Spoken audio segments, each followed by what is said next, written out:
approved just recently, in that all the funding that they will receive will pretty much enable them to meet that plan. In a Connectivity between the systems?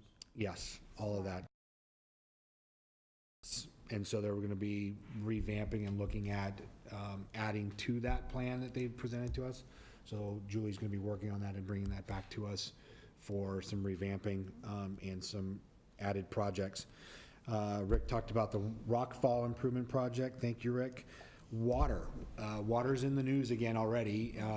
Salem, I think, just announced today that there's another water issue in Salem. So I've been in contact with the chair of the Canby Utility Board, as well as with the Canby Utility Director. They upped their amount of water testing here these last couple of weeks, and results have come back that there has been no bacteria or anything in our water system, both where we pull the water out as well as where we're returning it.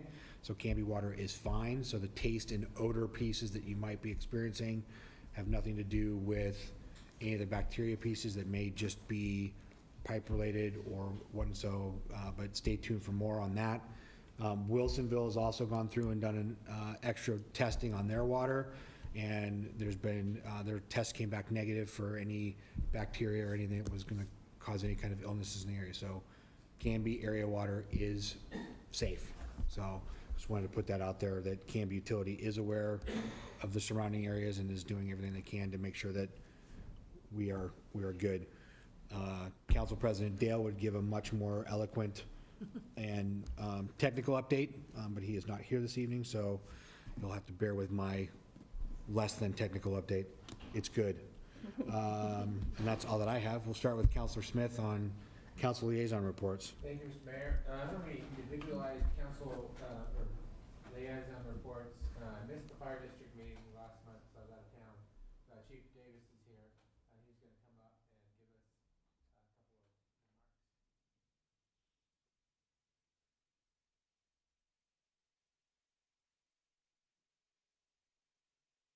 Evening. Yep. Is this one on? Yep, it's on. Okay, Mayor and Council, we're pleased to announce that we have filled Don Deppner's vacancy on the board with Ron Swore from the Foursquare Church. Ron applied and was interviewed by the president of our board and approved at our last board meeting. So we're welcoming Ron Swore in as our new board member, and he's committed to run for that position at the next election. The board will be holding a workshop to consider a $4.9 million bond issue. Some of you may have received a telephone call or a survey from Camel DeLong and Associates, and that came back very positive in regards to the feedback that we received on the $4.9 million bond issue. There will be a lot more information to come, but the board is considering that at our next meeting on June 20th. Chief Todd Gary has announced his retirement at the end of this year, and he'll be doing a 6-month work back. So I'm very busy doing another promotion for succession planning and filling Todd's vacancy in community risk reduction. We have some great internal candidates for that position that have applied for that position. Recall that we increased the levy amount by 11 cents at the last, when the levy is due every 5 years. Pleased to announce that not only have we we've surpassed what we told the citizens we would do with that 11 cents, in that we're minimum staffing 5. We're able to, 24 hours a day, 365 days a year, put out 2 medic units, sometimes 3 during the day, using additional staff, including myself, which sometimes can be frightening, but to actually do transports to the hospital.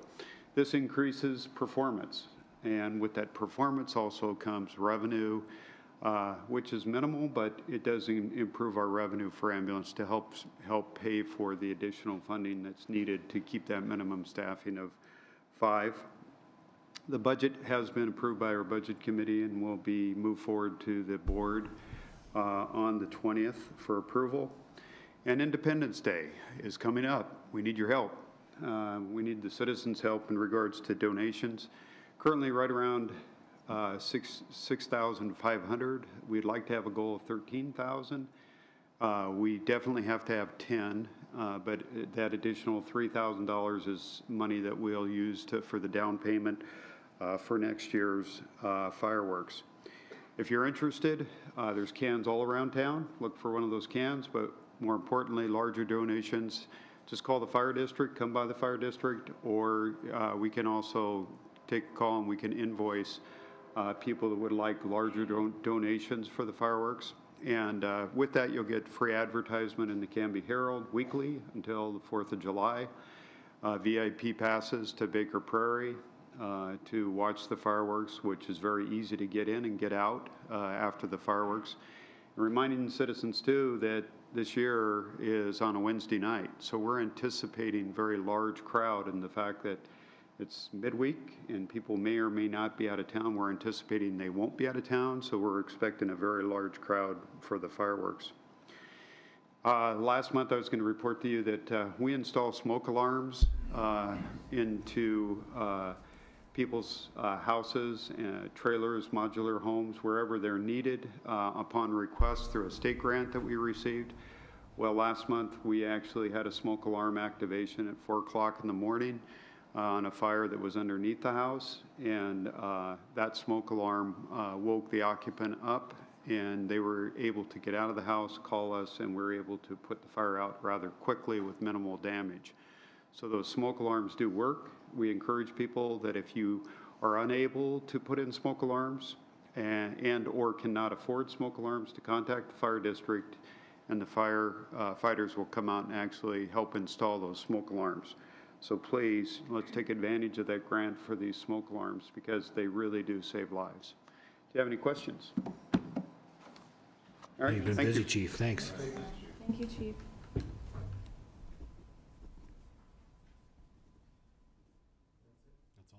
Okay. Councilor Parker. Well, the bike committee got some good news that it looks like we're going to be getting a grant for a Safe Route to Schools program. Details on that to be announced soon. And then the other thing is that we have graduation coming up. So it's going to be busier in Canby tomorrow night.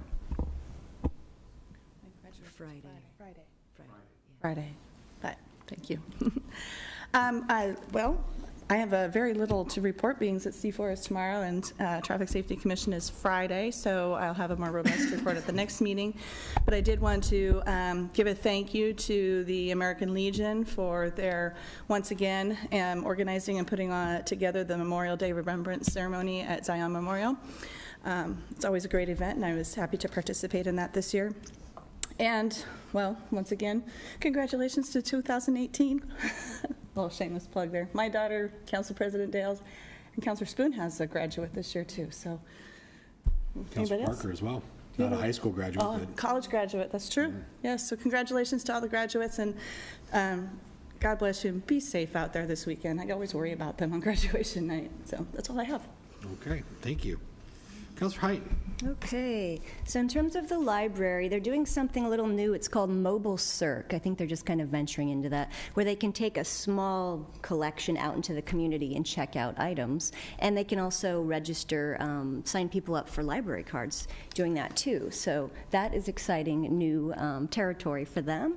The summer reading program kicked off June 1st, so kids can sign up for that. There's all kinds of incentives and fun activities that go along with that. So if you've got kids or grandkids that might want to do that, it's open now. The library's developing a good relationship with the school district, I think, in the last year or so, too, as well as with the Canby Center. They, I think they even took a tour of the Canby Center recently, so that's another good community partnership that's developing. And they worked with the Canby Reads program, too. In May, I think I mentioned this, they toured through second graders, but that was the school district was involved, the library, so Good partnering is continuing with the school district there, and the Rotary donated some books to the second graders, so that was helpful too.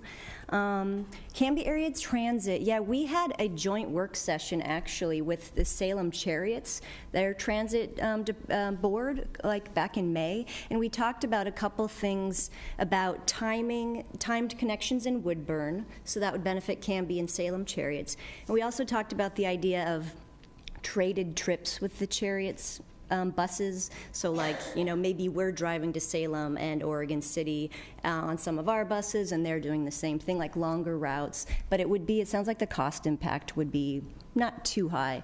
But anyway, there'll be more information there. Michelle, who did the transit master plan, she presented and just wanted some feedback, and both boards were kind of interested in it. So she'll probably gather more info, so I'll have more later on that.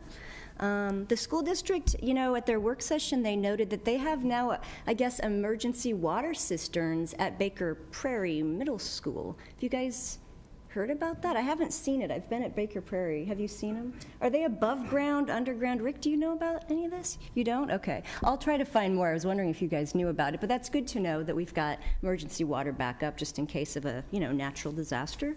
And then Canby Independence Day, yeah, so the float, your deadline to sign up your float for the big parade is June 26th, so that's coming up soon. You can get on the website and fill out your form and submit it, and that should be a fun time. The parade starts at 10 a.m.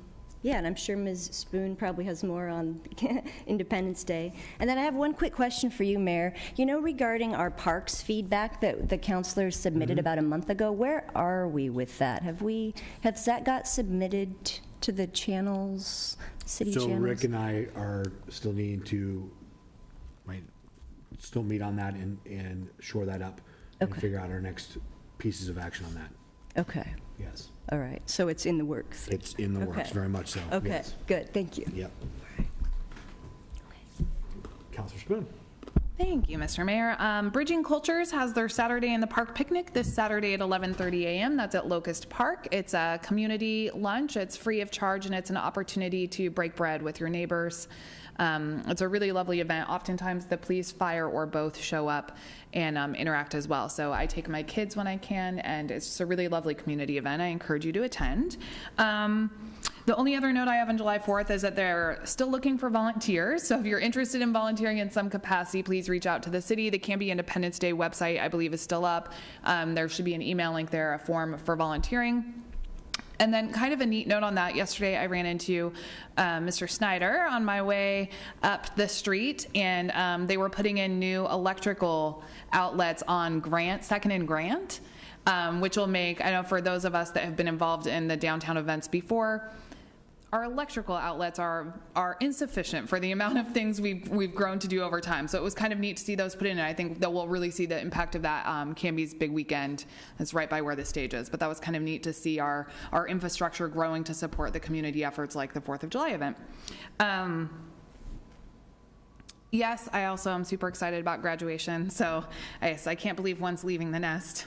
Now, if the other 3 would just speed up to, no, I'm just joking. I want the other 3 to stay, as long as, not that long, just as long as it takes. And then finally, one last note, the Canby High School Concert Choir, I wanted to congratulate them. They got 3rd in state this year, which was a huge advancement over where they were last year.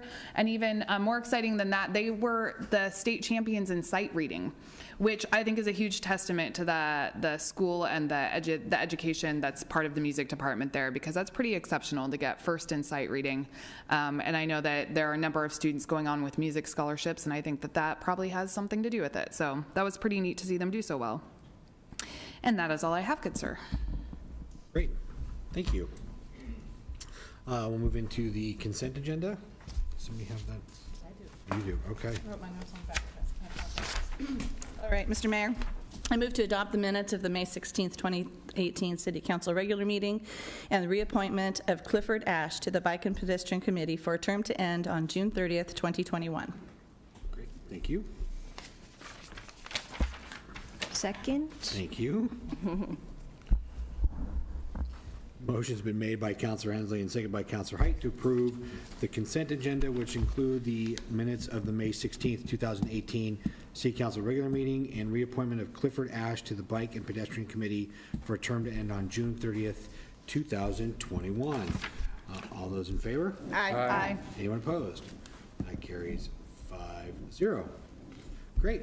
We're moving into public hearings this evening. The first one is regarding a noise variance for the Wild Hair Saloon and Cafe. So the matter presently before the hearing body requires a public hearing. All interested persons in attendance shall be heard on the matter. If you wish to testify on this matter, please fill out a yellow public testimony card and give it to the city recorder. At the appropriate time, please step forward to the microphone, state your name and interest in the matter. Those people that are interested in testifying as either proponents or opponents, please indicate your desire to speak by raising your hands at this time on the noise variance. Seeing none. For longer presentations, proponents and opponents may buy time from one another. In so doing, those either in favor or opposed may allocate their time to a spokesperson who will represent the entire group. All questions must be directed through the mayor. Any evidence to be considered must be submitted to the hearing body for public access, and all written testimony received both for and against shall be summarized by staff and presented briefly to the hearing body during the staff report. The public hearing will be conducted as follows. We'll have the staff report, questions, if any, by the hearing body. I will open the public hearing for testimony. Proponents, so those for the noise variance, will have not more than 3 minutes. Those opponents, those against, not more than 3 minutes. I will then close the public hearing. Questions, if any additional ones, by the hearing body, and then discussion by hearing body. A decision shall be made by the hearing body at the close of the hearing, or the matter will be continued to a date certain in the future. This will be the only notice of that date you will receive. Does anyone have any questions about the procedure for the hearing? Okay. So, staff report on the noise variance. This noise variance is for the Wild Hair Saloon and Cafe. It's for June 23rd between the hours of 7 p.m. and 12 a.m. and August 11th from 6 p.m. to 12 a.m. Previous noise variances have been approved for similar activities for this business.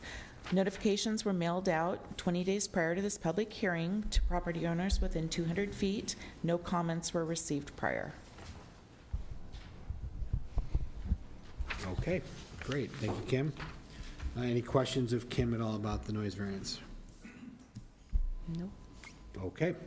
Well, then I will open up the public hearing. We're open on that. So those that are for the noise variance, anyone? No? Anyone against it? None? All right. I will close the public hearing. Any comments or questions or discussion by the council? Mayor, I move to grant a noise variance to the Wild Hair Saloon and Cafe on June 23rd between the hours of 7 p.m. and 12 a.m. and on August 11th from 6 p.m. to 12 a.m. to allow them to provide live music outside located at 1190 Southwest 1st Avenue.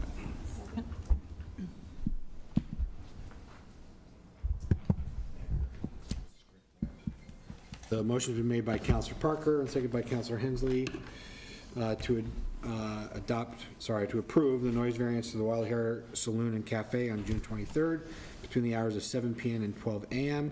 and August 11th from 6 p.m. to 12 a.m. to allow them to provide live music outside located at 1190 Southwest 1st Avenue. Any other comments or discussion? No. All those in favor? Aye. Anyone opposed? Passes 5-0.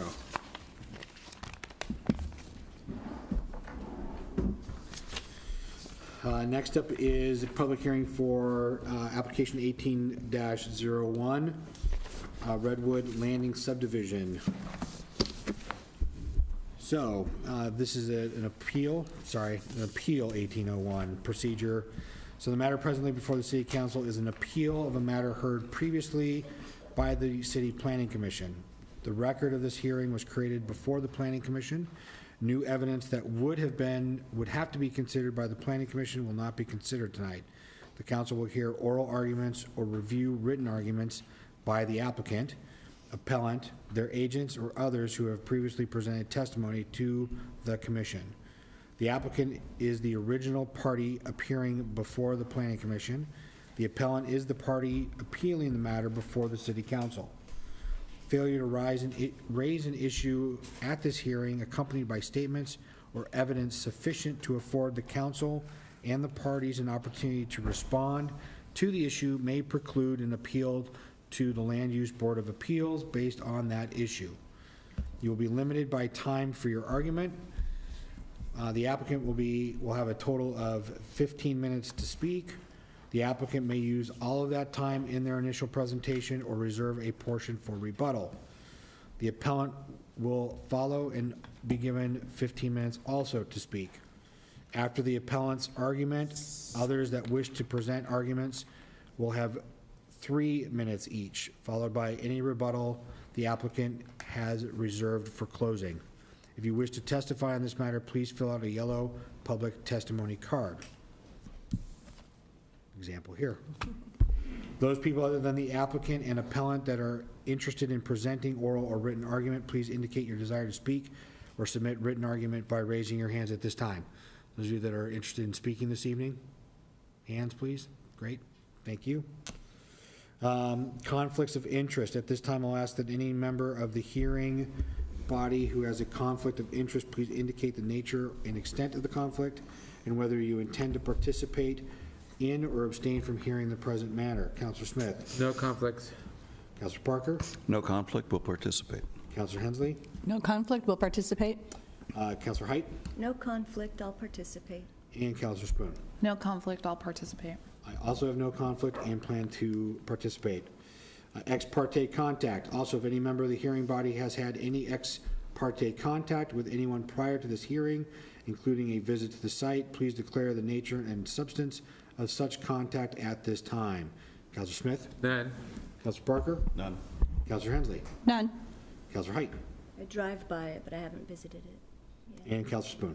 I also drive by it, and I've viewed it from someone's house on the other side, but I've not visited for the purpose of this. Okay. And I have had no ex parte contact. Does any member of the audience have any questions for any councilor or the mayor regarding ex parte contact or conflicts of interest? Great. The public hearing will be conducted as follows. We'll have the staff report. We'll have questions, if any, by the hearing body or staff. I will open the public hearing for testimony. We'll have the applicant's argument. We'll hear the appellant's argument. Then we'll have the proponents of the appeal, so those that are for the appeal will have not more than 3 minutes. Opponents of the appeal, those that don't want to see this appealed, will have not more than 3 minutes. And then we'll have the applicant's rebuttal, and then I will close the public hearing. Again, any additional questions by the hearing body, and then discussion by the hearing body. A decision shall be made by the hearing body at the close of the hearing, or the matter will be continued to a date certain in the future. This will be the only notice of that date you will receive. Does anyone have any questions about the procedure of the hearing? All right, I will do my best to wrangle this crowd tonight. With that, I will turn it over to Mr. Brown for his staff report. Hey, good evening, Mayor and councilors. This is regarding the approval of the Redwood Landing subdivision. This is the second appeal that has come forward to the City Council.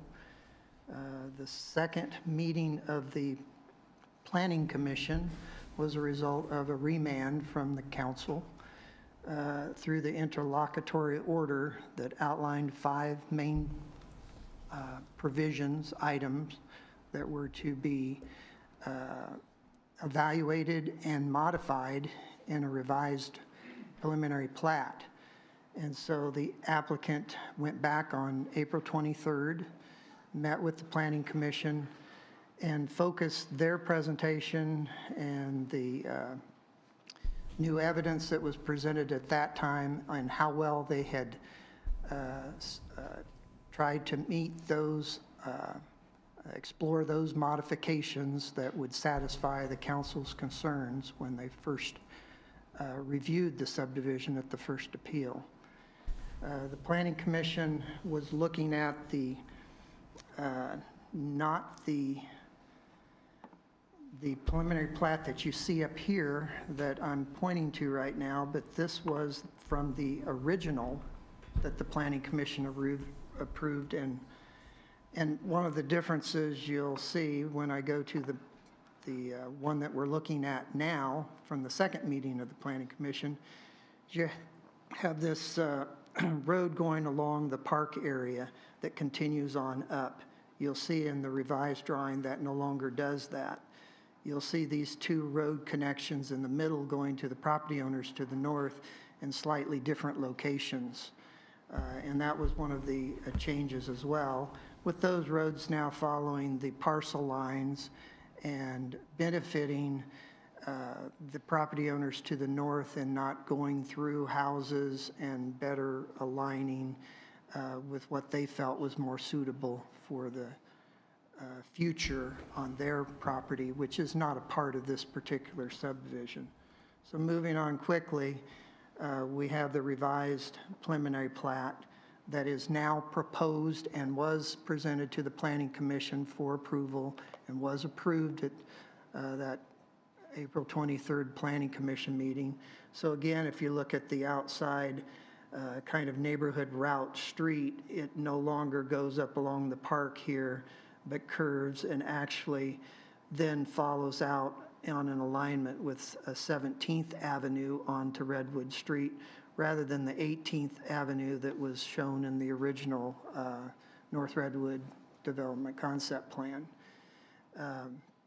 That deviation was determined to be appropriate and resulted, I think we have another slide in here, with an adequate circulation to serve all of those property owners to the north, and did so in a way that satisfied them. And you have written testimony from the appellants actually indicating that they're satisfied with how that road change was done. And that was one of your items to be addressed. This preliminary plat also shows how they addressed the turnarounds on the stub streets that will eventually connect and go through the property in the middle that is not a part of this subdivision. And an interesting fact, this might be a good time, is the property in the middle that is not a part of this subdivision, when it does decide to propose redevelopment, they will be following the underlining zoning, which is R1, and they will be subject to the minimum 7,000 square foot lot size because they're not dedicating any parkland. So there won't be an opportunity for transfer of density because of that.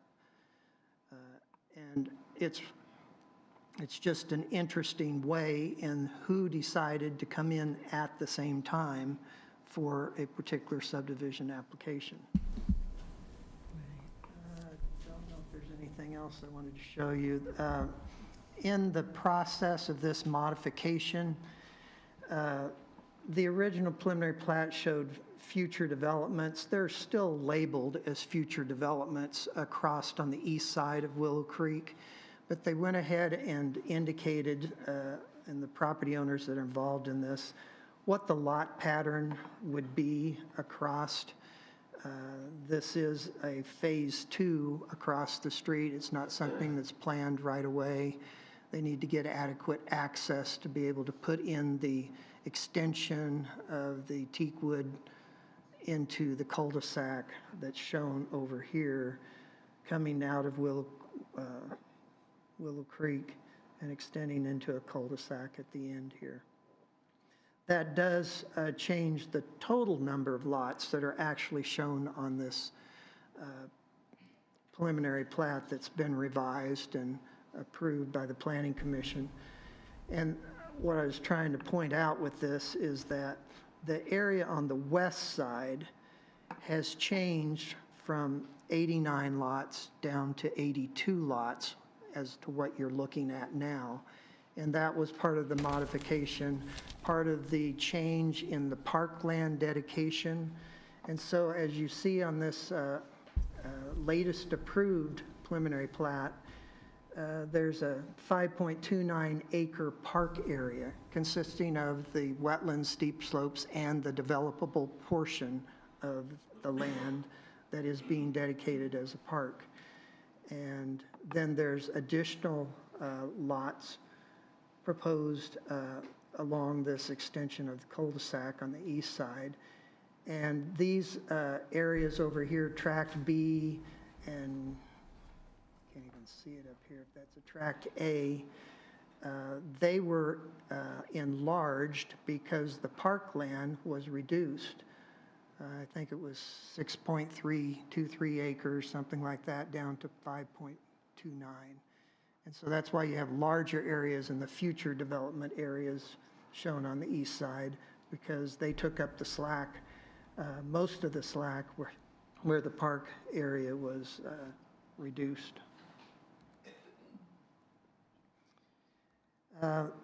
This particular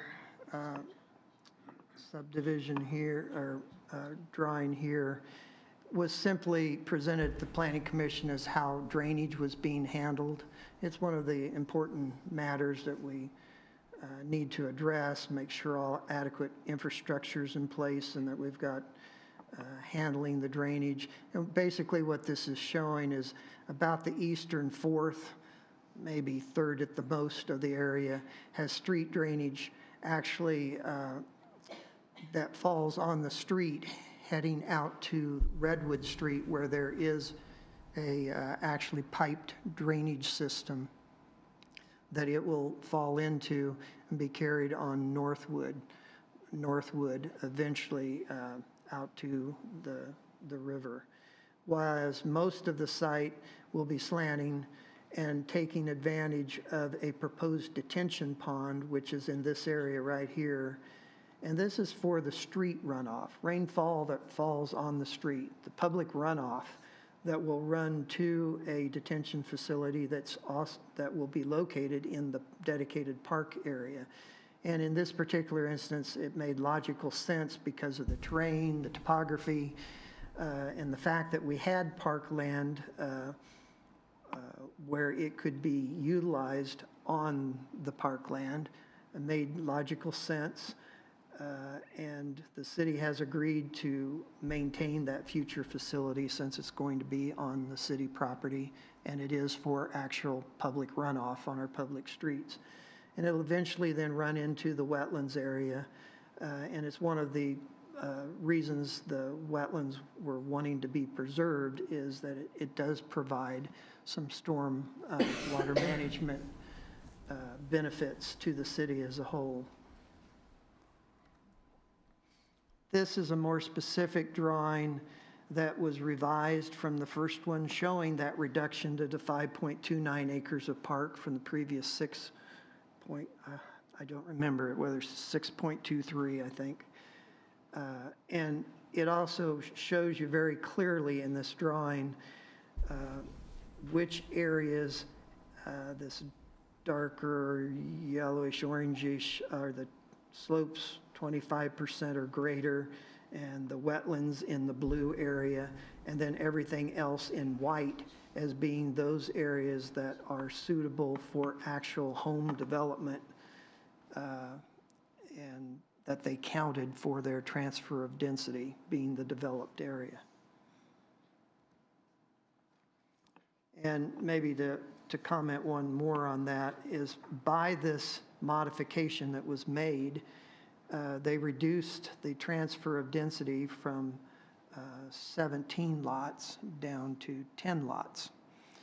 And when we talk about transfer of density, we're talking about what the property owners, and in this case the developer that's proposing the development, could have built if they weren't required to dedicate the developable parkland as a park.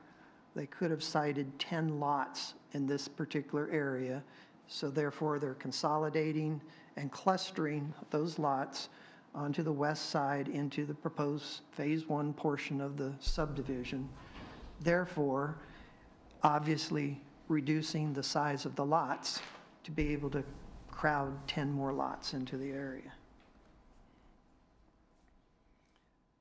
This particular drawing was to show you very clearly how they solved the road issue on the property owners to the north, which are actually those that were the original appellants and the subsequent appellants that brought this back before you again. And as I mentioned, they stated in their appeal statement that they were satisfied with the road situation that was presented to the north.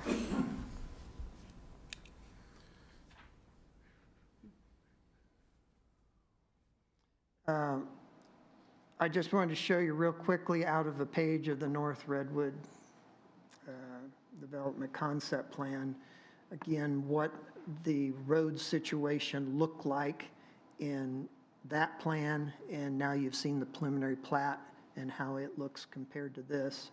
And you'll see that they're very similar. They still have the two road connections heading to the north. They still have the cul-de-sac leading up to the very northern parcel in essentially the same place.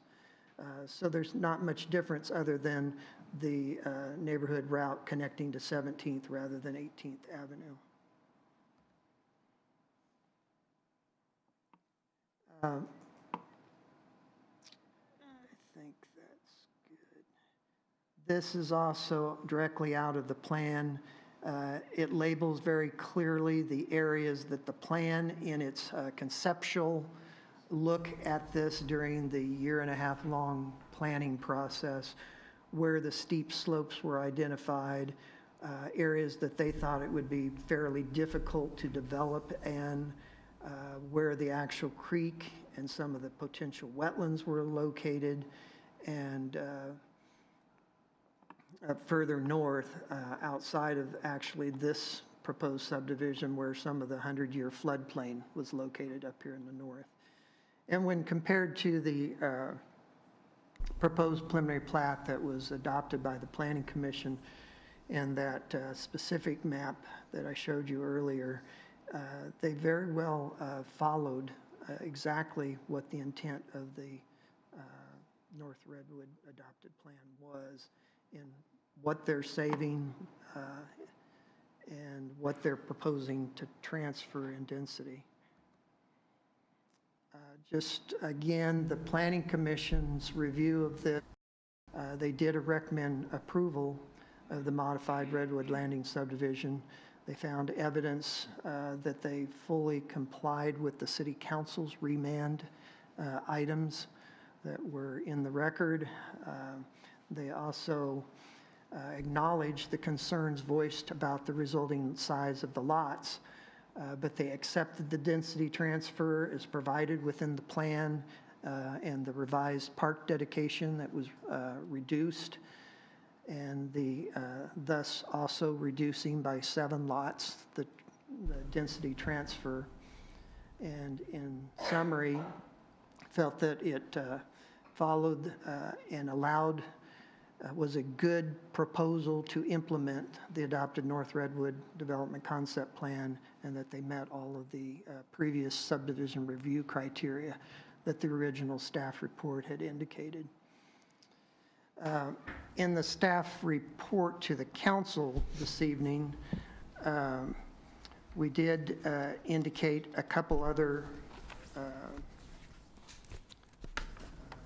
options for the council besides option number 1, which is in the memorandum, which is to take the Planning Commission's recommendation and move forward with approval of the subdivision and rejection of the appeal.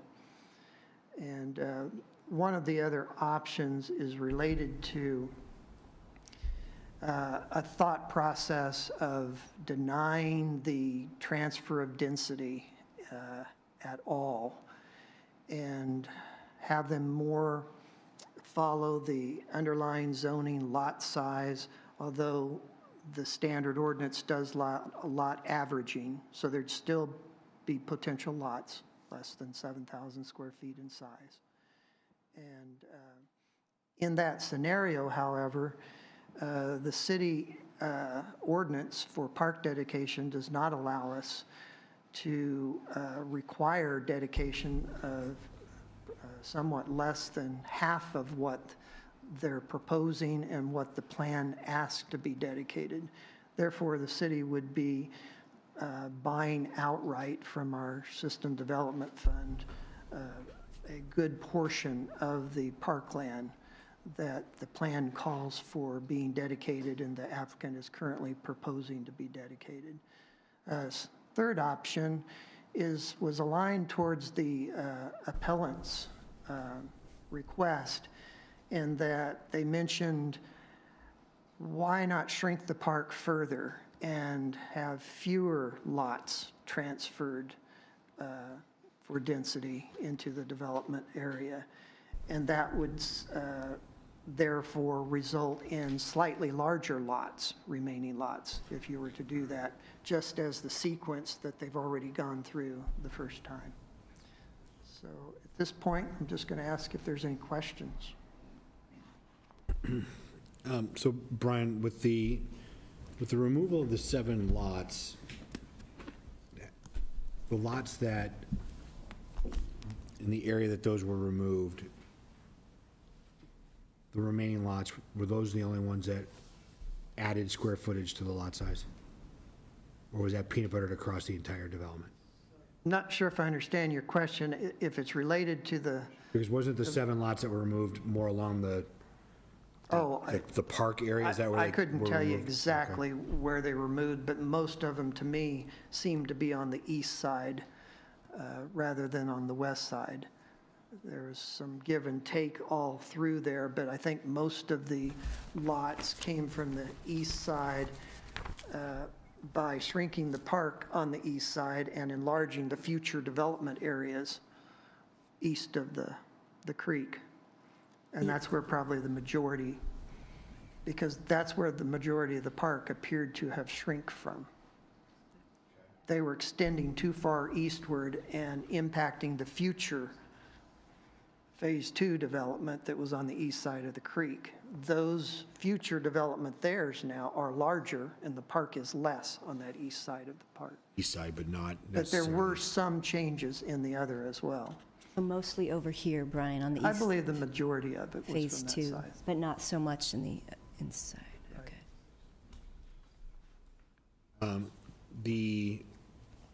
To the slope piece, I think it was reading, if you could bring up the See the, color one with the yellow, okay, that's, that one. So that brown right there, that's buildable land, no, correct? the darker color is slopes 25% or greater. So it's the white that is developable area. Okay, but if And I so- remember reading correctly, though, that 25% is buildable, correct? Yeah, technically it is. They're just indicating that's, and that's basically from a land value purpose is why they did that. And so, yes, a part of the 25% or greater slope is actually developable. But the way they're showing, it's the white that has been determined to be developable in this area. So it's your question, because I want to hammer down on the same one. Is it just the white part that was factored into the density transfer, or is the brown part also? I believe it's just the white part. Just the white part, okay. The white is areas not counted. Oh, all the color, okay.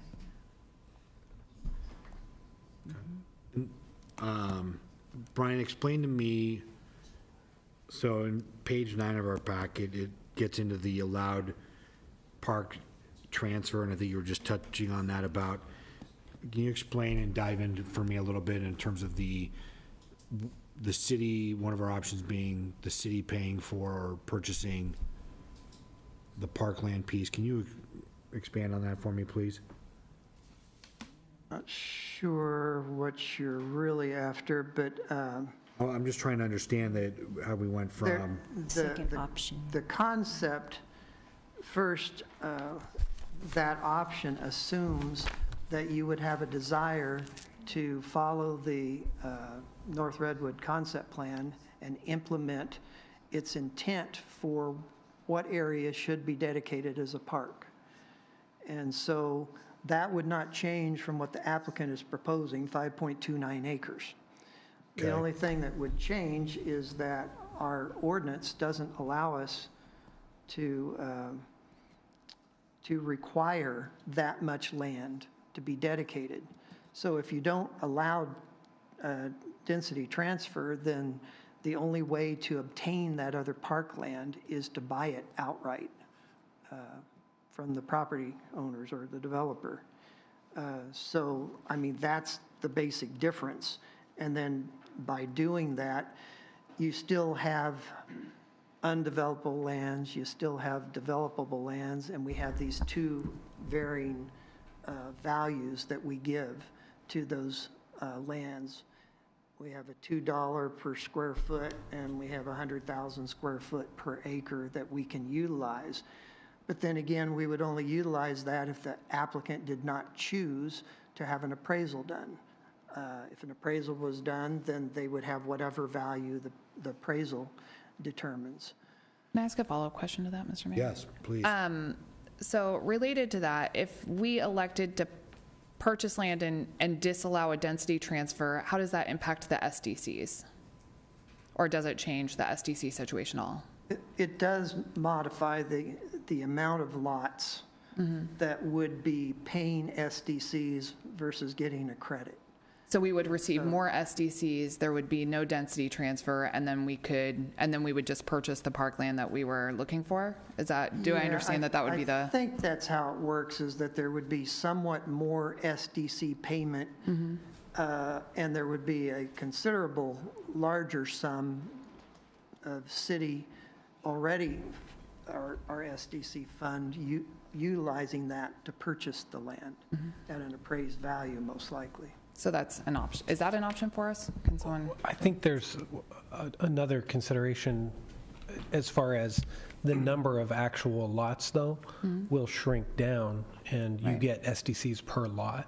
So there is a part of the calculation where the SDCs, you know, they're receiving, or they're dedicating a lot of parkland in lieu of paying SDCs, so you'll get more that way, but what you won't get quite as much bang for your buck because the lots will be bigger. Right. And therefore it'll be less Fewer SDCs, lots. and then you'll have to spend that money on the park. But right anyway. now, it looks like out of 93 homes, we only get SDCs on 43 of them, the way it's currently calculated. Yeah, and the information in option 2, we discovered does have a little bit of an error. There's a wrong amount in a park thing, so it won't be exactly that division. It'll be a little bit different.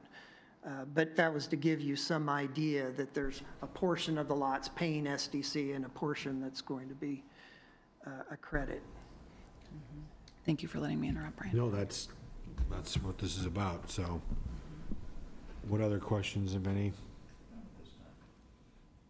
I have Anything else, one staff? other, yeah, so the wetland, you know, the wetland, that's all currently city-owned. That's all public, No, the wetland itself is private? no, it's all private property.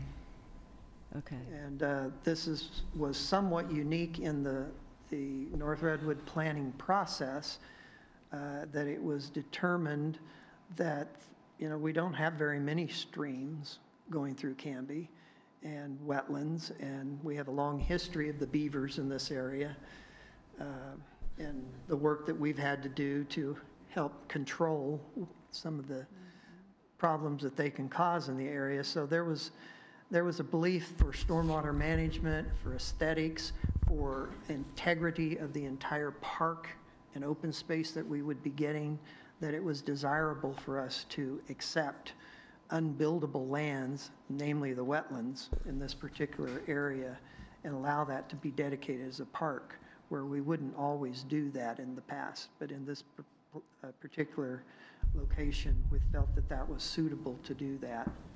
And as a point of clarification, if you continue north, you do encounter City Park and then other city-owned property as far as to the Willamette River. Closer to territorial. Yeah, as you get closer to territorial, you encounter a city park, and then above that, is city-owned property. And is that wetland too, that city-owned property? Principally. To the north? There's some lands that are not delineated as wetlands, but principally they are.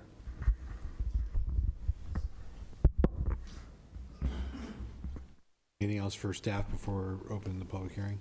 Go for it. All right, Brian, thank you, sir. Joe, I just want to make a clarification before I open this up. Yeah. As I read this, when we talk about the first piece being the applicant's argument, is this the applicant for the appeal or the applicant of the original? The way we did it before was the applicant, the person who is developing the land and applying, really has the burden in a de novo hearing. So even though here the appellant is coming and arguing against the Planning Commission's advisory piece to you, really still the applicant still has the burden. So that's why they go first, and then they get the right of rebuttal. Thank you, sir. I just wanted to clarify that. Thank you. All right, well, I'm going to open up then the public hearing, and, pardon me? 2 or 3 minutes. No, so this is be the 15 for, yeah. So we get to hear from Mr. Robinson. Hello, sir. Before I start, would you do me a favor, please? When I get to about 10 minutes, would you let me know via some kind of a signal, and I'll decide if I want to keep going or save 5 minutes. You've got it, sir. Good evening, Mayor Hodson, members of council. Michael Robinson on behalf of the applicant. My mailing address. Before we're having these microphones, you really have to talk directly into them so that they get picked up. So, thank you, and Mayor. that's for everybody else. Make sure that you're speaking directly into the microphone, otherwise it just doesn't carry. So, thank you. Thank you, Mayor. Mike Robinson on behalf of the applicant. My mailing address is 1211 Southwest 5th Avenue, Suite 1900, Portland 97204. Also here tonight is Rick Gibbons. You recall Rick is the planner for the project, so we're both here to answer your questions. As I said, Mayor, if you'll give me a high sign with all 5 fingers when I get to 10 minutes, I'd appreciate that. Let me answer 2 of the questions that were asked. Mayor, you asked where the reduced, we went from 17 lots getting the density transfer down to 10. I talked to Rick and I tried not to interrupt the council, but we think most of that was on the west side, not the east side. So after I get through, if you have more questions about that, why don't you ask Rick? And then secondly, there was a few questions about buildable lands. Rick's narrative at packet page 53 describes why you can develop the 25% land. So I thought it was worth pointing that out to you. So obviously, we'd like you to follow what the Planning Commission did. We think option 1 in the staff report to the City Council is the right option to follow. And let me just say something right out of the box. We understand folks don't like the smaller lots. I mean, that's abundantly clear. And what we heard from our neighbors is not just that, but I think a fair amount of concern, and I wasn't here for this, so it's hard for me to judge this, a fair amount of concern about how the plan itself was adopted. If I had to use a term, and I think I heard someone say this, they described it as bait and switch. There's not a lot we can do about that. We're required to work with the plan that was implemented through your code. But I say that only to mention that we're not, we don't view them as hostile. We don't make light of their concerns. We're trying to address the approval criteria. But I want to say it this way, we have to follow whatever criteria are as you interpret them. And so we're sort of stuck with it. Whether it's a good plan or a bad plan, it's what got adopted. It's what you've implemented in your code. So I appreciate what they had to say, and I wanted to say that at the outset, aside from all the other stuff that goes on, that we understand their concern. We're just trying to do what we've been directed to do by your code. And one other point, and I think Brian touched on it, but really the whole point of CZO Chapter 1613, which is the plan district implementation of the Redwood Concept Plan, is to preserve Willow Creek, just for the reasons that Brian explained to you a moment ago and the reasons he described in the staff report. And you do that by giving an incentive to a developer not to try and develop it and allowing that land to be transferred to the rest of the subdivision and then dedicating that area to public parks. And that's what we've done here because that's what we think your code requires. So let me start off first with the appeal criteria that you're subject to.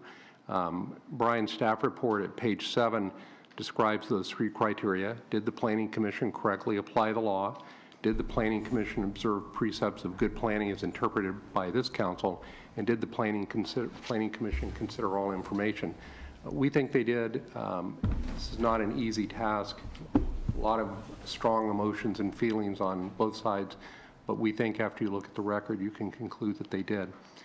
The second thing I want to do is really spend most of my time on this part, in fact, is to talk about the 5 things that you asked us to do and how we did them. So 2 of them were really pretty easy. One was addressing Councilor Smith's concern that the temporary turnarounds would in fact be permanent, and so you would have lots that were less than 5,000 square feet, and we were able to address that and make the lots bigger. And the second was a requirement of CZO Chapter 16.13 to align the stub streets where lots come together at the end of the stub streets, and we were also able to do that.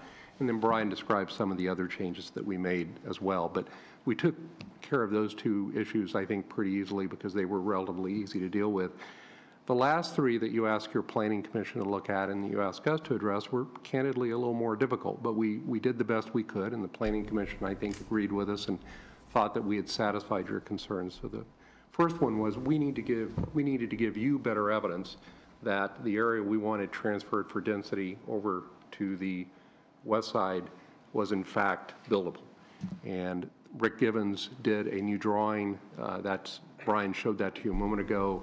His narrative is at page 53 and the drawing is at page 52, and he explains why the buildable land nets out 10 more lots rather than 17, 10. And so that's what we've transferred. And I want to make sure Brian mentioned this, or make sure I mention it. The maximum density on this property is 93 lots. We originally asked for an approval of 89.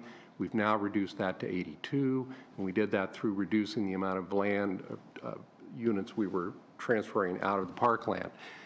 We reduced also the amount of parkland dedication from 6.24 to 5.29, so we reduced about an acre of land.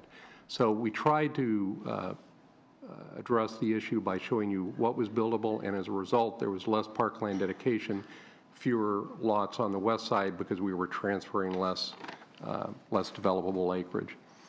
The second one is, I've already talked a bit about, and that's reducing the parkland dedication by over an acre. Now, your code 16.13010C10 requires us to dedicate parkland, but I think we did the right thing here by reducing the amount, reducing the density. And by the way, we ended up with an average lot size of 6,097 square feet, about halfway between 7,000 if you were just doing a straight R1 subdivision and the minimum 5,000 lot size average that's provided for in 1613. So we bumped up that average lot size. The lots generally got bigger, and that average lot size is just under 6,100 square feet now. We think that we fully implemented the CZO, which implements the North Clackamas, or the North Redwood Park District Concept Plan. And as Brian noted at pages 6 and 7 of the staff report, the city's getting about twice as much parkland dedication as they would get outside of this concept plan area. So you're fulfilling your goal that the plan calls for of getting more parkland, not quite as much as we'd originally proposed, and as a result of that, we reduced the number of lots, and we also bumped up the average lot size. The third issue you asked the Planning Commission and the applicant to take a look at was the value of the parkland dedication, and that information is explained at pages 44 and 45.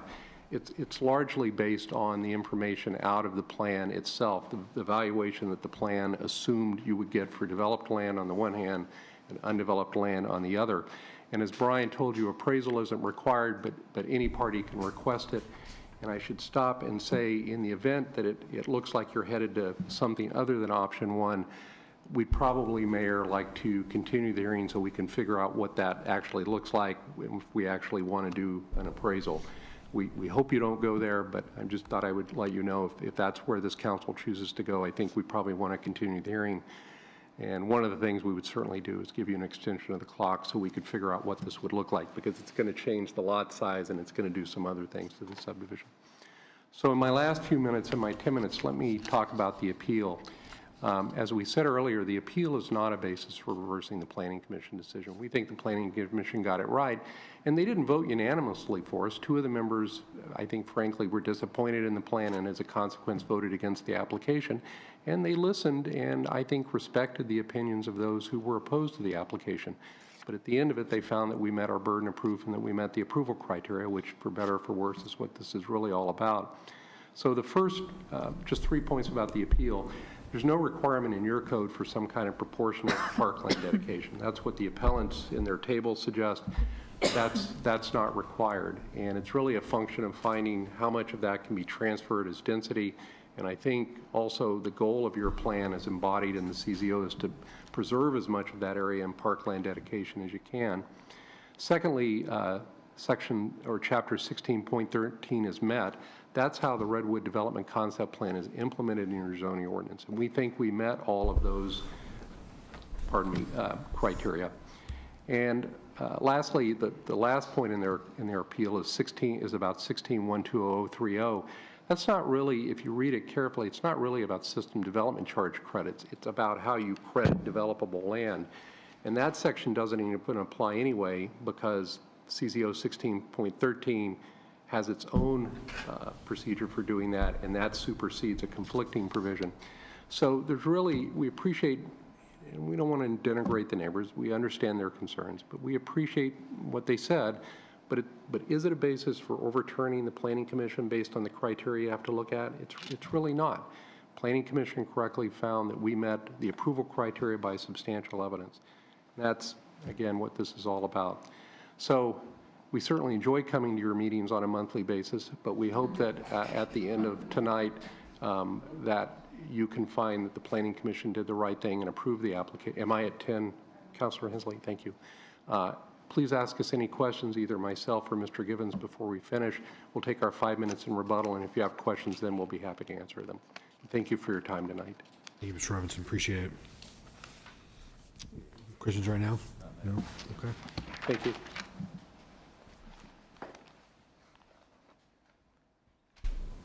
And then, Mr. Webb. You also have 15 minutes, sir. How are you?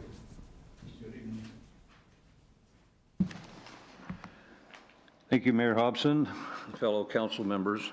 My name is Daniel Webb. My address is 1109 Southwest 1st Avenue, Canby, 97013. I'm here, of course, to represent the appellants in tonight's hearing. We're not going to go into the whole case concerning transfer of density. I think we've all been over that too many times already. So as a result of that, I have just a short statement and then would welcome any questions. In addition to the narrative included in the appeal, the appellants would like the following comments entered into the record. Upon the review of the staff report and the staff's recommendations of possible council, excuse me, appeal decision options, the appellants are in agreement with option 2 for the city to purchase 2.79 acres of the 5.3 acres of park dedication outlined in the applicant's revised development plan and disallow, density transfer. Recognizing it's ultimately at the city's discretion by adopted plan to allow density transfer and the NRDCP district regulations for lot averaging. Then approve a revised subdivision plan meeting the development standards of the R1 zone and withdrawing the option for the use of density transfer. The city can then purchase the 2.79 acres of parkland with park development funds collected through park SDC credits for the value of the 2.51 acres of standard ordinance formula for the parkland dedication and the collection of park SDCs for the purchase of the parkland dedication. Realizing there's a net difference of approximately 4 lots of collectible SDCs, the collection of park SDCs and the future developments of the NRDCP will quickly recoup this small difference in cost to the city. The appellants urge the council to agree with option number 2 and proceed accordingly. I'll answer any questions you might have.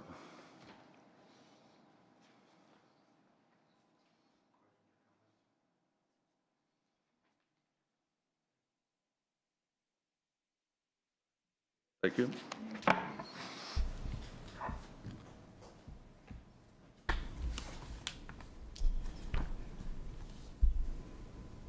So we'll move into proponents of the appeal, so those that are for the appeal. Again, Mr. France, you're up. Are you for the appeal or not for the appeal? You're against the appeal. Do you want to see the development move forward?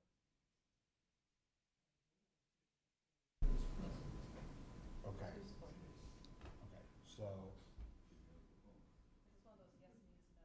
Yeah. It's confusing. You're confused. Just do in favor of the application or against the Yeah. application. If you're for the project, you're con. No, on the no, appeal, no, right? no. No, the other way around. Yeah. It's for the application or against the application. Are you for the application or against it? Okay, I thought it was for the appeal. For the appeal. Against the application. Okay. I know, sorry. So, then.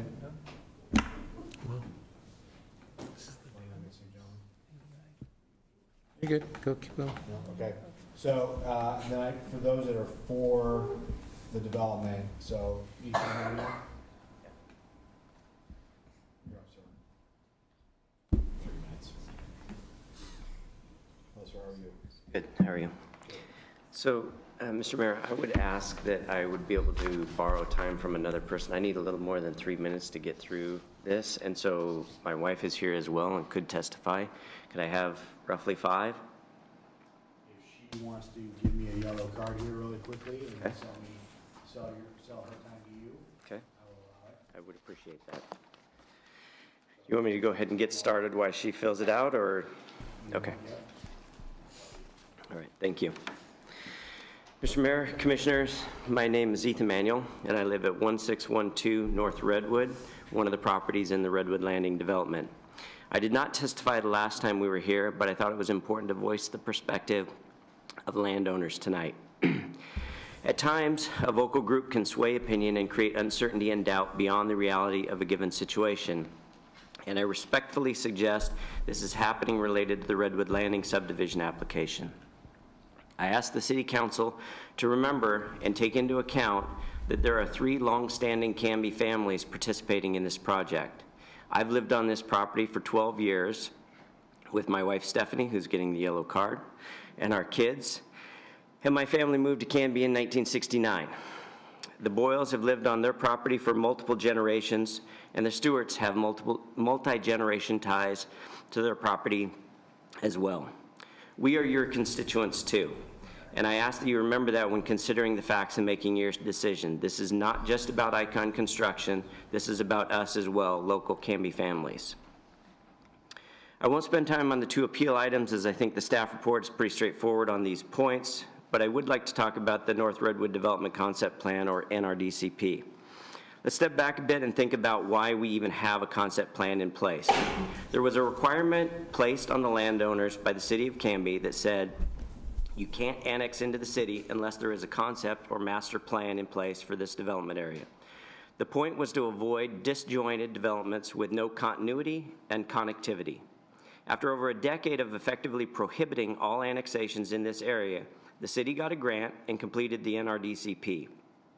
With over a year of significant public participation,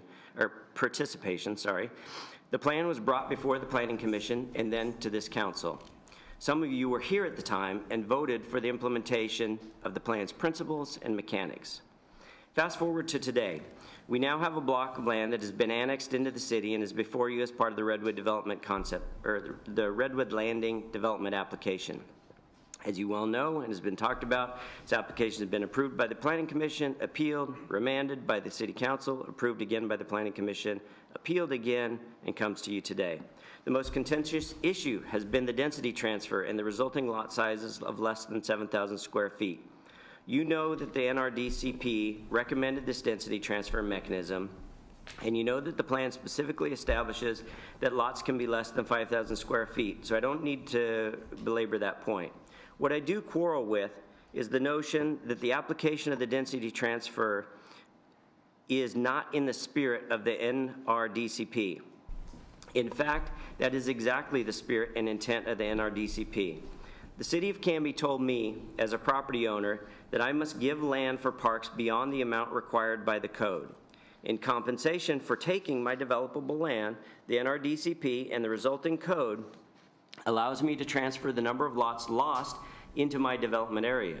This results in lots less than 7,000 square feet, but in no case less than 5,000 square feet. This density transfer does not give me some sort of advantage over other property owners. It merely tries to make me whole as a person contributing more than my fair share of parkland. To me, this is exactly the intent of the NRDCP and the issue of fairness. Neighboring property owners that aren't contributing any land to the park might feel differently if the roles were reversed. If they were giving more than twice the normal required land dedication and someone decided that they would not be compensated for their contribution, I assure you they would feel differently about the intent and spirit of the NRDCP. Next, I want to talk about the staff report. I generally agree with the findings and certainly support the recommendation to deny the appeal and uphold the Planning Commission's approval of the development application. But I feel it's important to comment on one of the options proposed, and we've been talking about it a little bit tonight. Specifically, option 2 of the possible council appeal decision options. In this scenario, there would be no density transfer. Rather, the property owners would be required to sell the city the additional 2.79 acres necessary to complete the park. In this situation, the property owners have the right to require an appraisal to establish the value of the land being taken. As noted by the staff, a recent comp suggests that the purchase price could be north of $600,000. In fact, it might be even higher. I find it hard to believe that the City Council would entertain this concept honestly. Effectively, you would be deciding to spend $600,000 or more of taxpayer money for something the city is getting ready to get for free. To me, that would not be a wise use of city resources. Finally, when you remanded this application, or the original application, you asked that 5 specific items be addressed. ICON worked diligently and addressed all 5 concerns and submitted a revised plan that now includes an average lot size in excess of 6,000 square feet. They met with neighboring stakeholders, they listened to their concerns, and made modifications. I personally do not believe that everyone on this appeal application is still against the development. Everything except density transfer was addressed, and I was told that all of the original applicants had to sign on to the second appeal to avoid an additional appeal fee. In past City Council discussions, I've heard this body talk about the importance of density and infill development to preserve our rural farmland. For some reason, the sentiment during this process has run counter to this goal, and I'm not sure why. What I do know is that we've worked very hard to create an outstanding neighborhood that will add to our community in a responsible way. I strongly encourage you to deny the second appeal and uphold the Planning Commission's approval of the Redwood Landing development. Any questions? Thank you. When is it appropriate to ask a question of a testifier? Like, can I do it now, or what do I do? I mean, Question for him. I do, actually. Yeah, I do have a question. Absolutely. You know, you quoted the 600,000 in possible appraised value. Now, that's of the 2.79 park acres. That's of the land that's, as my understanding is, that's the land above and beyond what the code requires to give. So there's a certain amount, and maybe others could talk to this, there's a certain amount that the code requires, and it's 2 point something in the staff report, and then beyond that you need an additional 2.79 to get to the 5.29 that's in the NRDCP. And so to buy that 2.79, you would have to have an appraisal done on that type of land and then compensate the landowners that would be giving that additional land. And the 600,000 is kind of the estimate that you've... It's in the staff report. Okay, okay. Thank you. Eric and Joe Recht.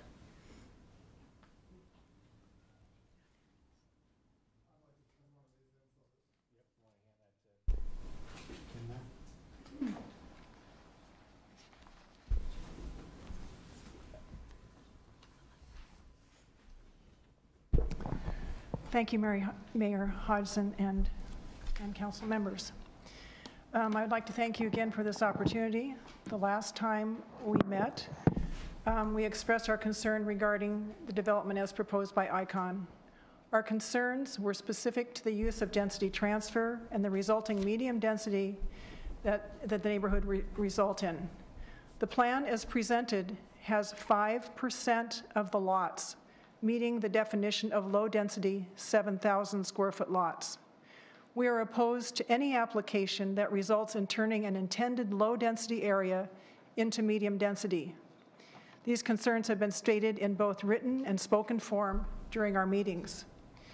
So rather than go over our concerns again, we would like to express our support of option 2 as proposed by the city planning staff.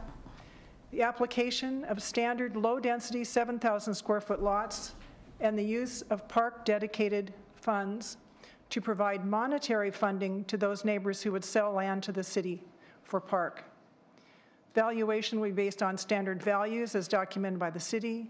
This would provide fair compensation to landowners contributing to park space and fair to neighbors whose park fees would assist in this compensation. I would like to add that no one wants to take anyone's land, as was mentioned by the previous person, and it is not going to be use of taxpayer money. It is the use of money that all developers of land contribute into a fund. So that is a misrepresentation that it is taxpayer money. When we develop our land, we will put money into that fund, as will any of the other lots, even outside of what's currently being proposed. So overall, we would be pleased if the intended vision of a mix of low, medium, and high-density areas be applied as presented in materials of the concept plan, and provide the means of funding the desired park via systems development charges alone without use of density transfer. Thank you. Thank you.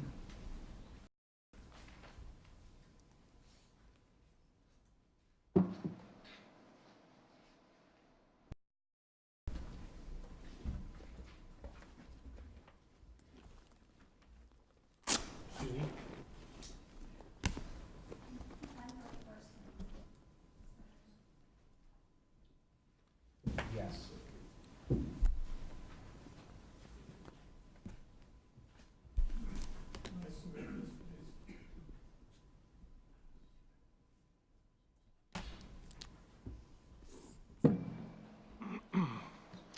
Good evening. My name is Glenn Franz. I live at 1495 Northeast 16th Avenue, Canby, Oregon.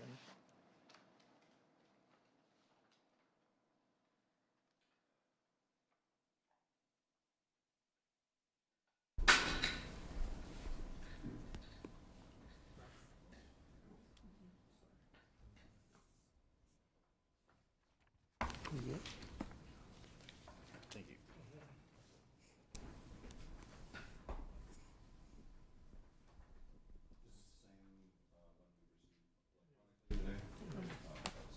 Thank you. Thank you.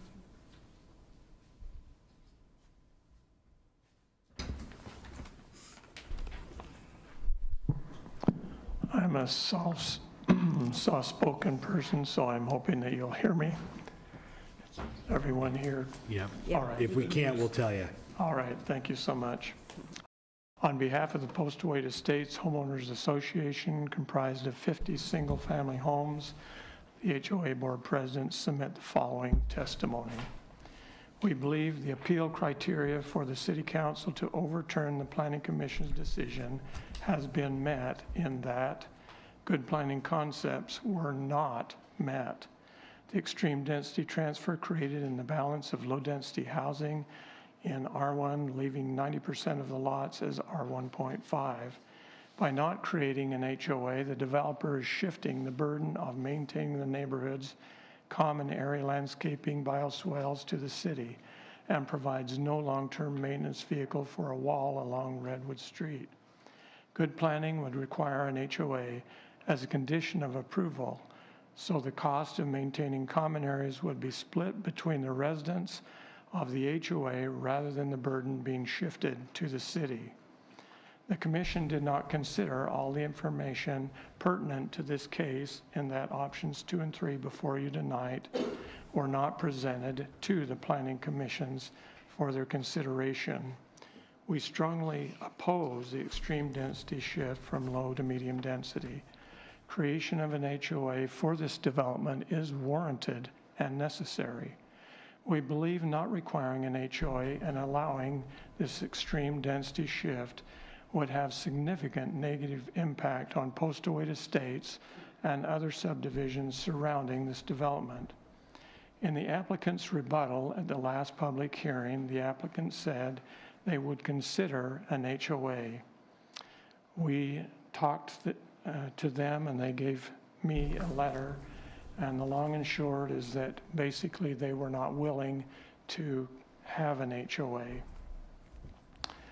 Rick Givens stated that the city of Canby and a few homeowners basically would be maintaining the common elements along North Redwood Street. When the developer's long and gone, the landscape walls and bioswales on Redwood Street would need to be replaced and repaired. Without an HOA, the city and these few homeowners carry the entire burden of these costs when all the residents within Redwood Landing should share the burden. Post-Await Estates does not want our tax dollars to go toward maintaining other neighborhoods' common areas when we and many other neighborhoods in town pay to maintain our own common areas.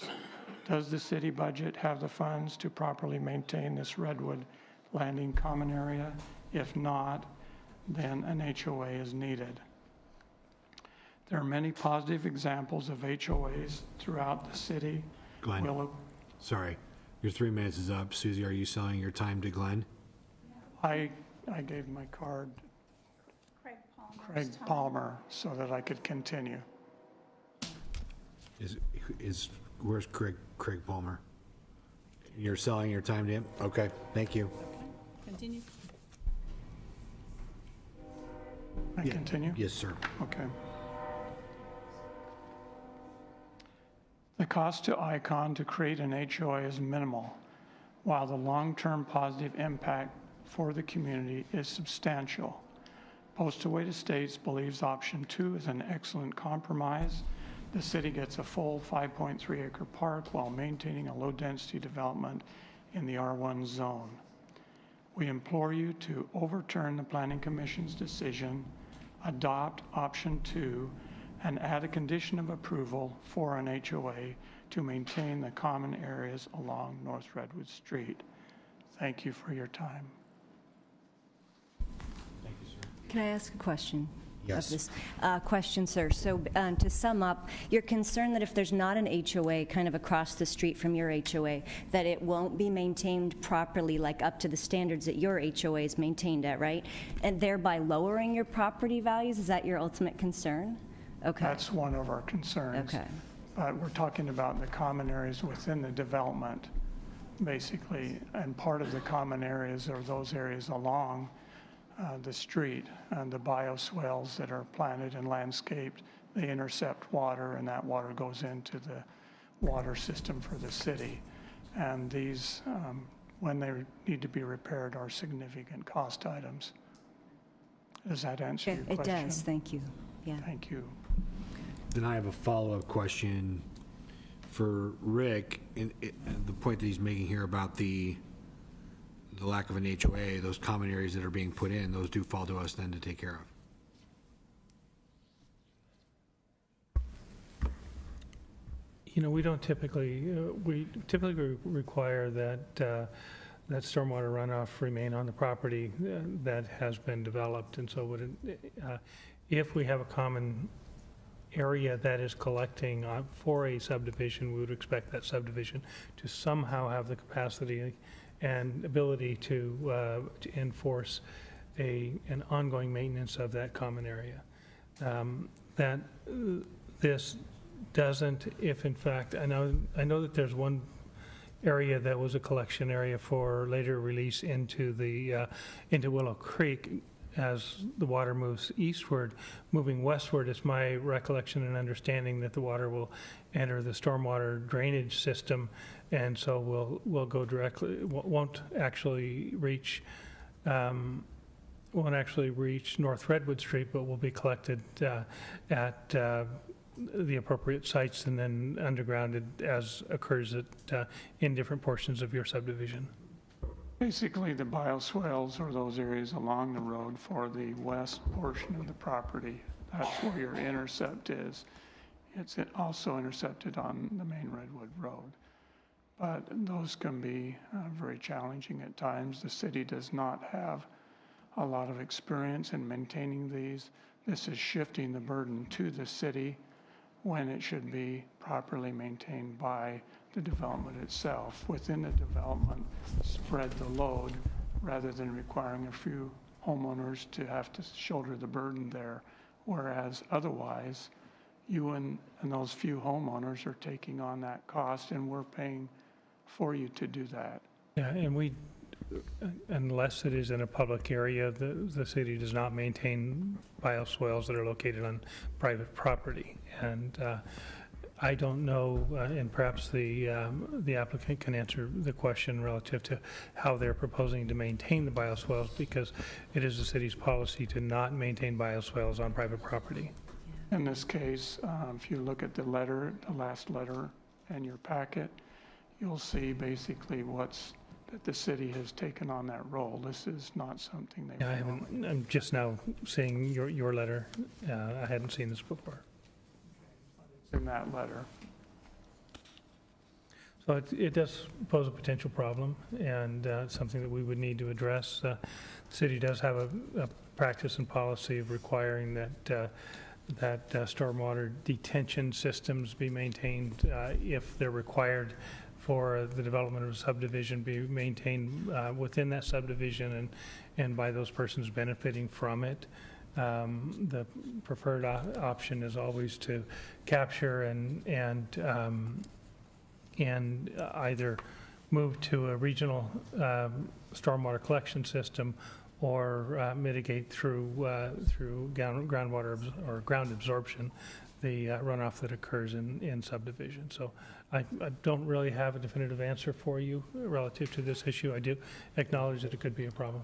Well, I guess the concern is that there are many unmaintained areas in the city. And if you're having a hard time now maintaining those, it's only going to get worse. So additionally, shouldering more burden is not a benefit to the city and the citizens. I would like the applicant to have an opportunity to respond. I'm sorry, Rick, I missed that piece. I think it would be beneficial at a point during the applicant's subsequent testimony to give him an opportunity to respond relative to how he proposes to maintain these. And your only concern is the water retention piece as the common area aspect? No, basically, we feel that an HOA is needed in the development itself. And that will take care of all the common areas within that development, therefore requiring all the residents of that development to share equally in the burden of maintaining those facilities. Okay. Although the city can't force a developer to. No, the HOA is between the future homeowners and themselves inside the subdivision. Well, part of the precedent of the city is that they have required them. So my question to you is, why are they not requiring them here? They've worked in other subdivisions very well, and those individuals are taking care of their communities. It's not being done here, and it's needed. It's very evident. Thank you, sir. Thank you. Appreciate it. Did you have a question, Councilor Smith? No, I have answers, but I don't have questions. Okay. So this isn't a Q&A, so I'm not going to. Susan Myers, you are next. I am God. I am buying Lynn McFadden's time. Okay. Raise your hand, Lynn. Susie, you've done this a few times, have you?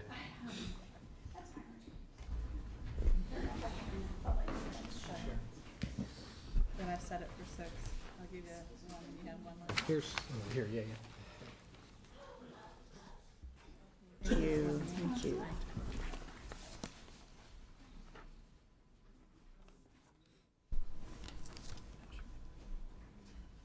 My name is Susan Myers. I live at 1590 North Ponderosa Street, Canby. I am serving as a secretary for the Postlethwaite Estates Homeowners Association, but this portion of my testimony will be mostly from myself as an individual.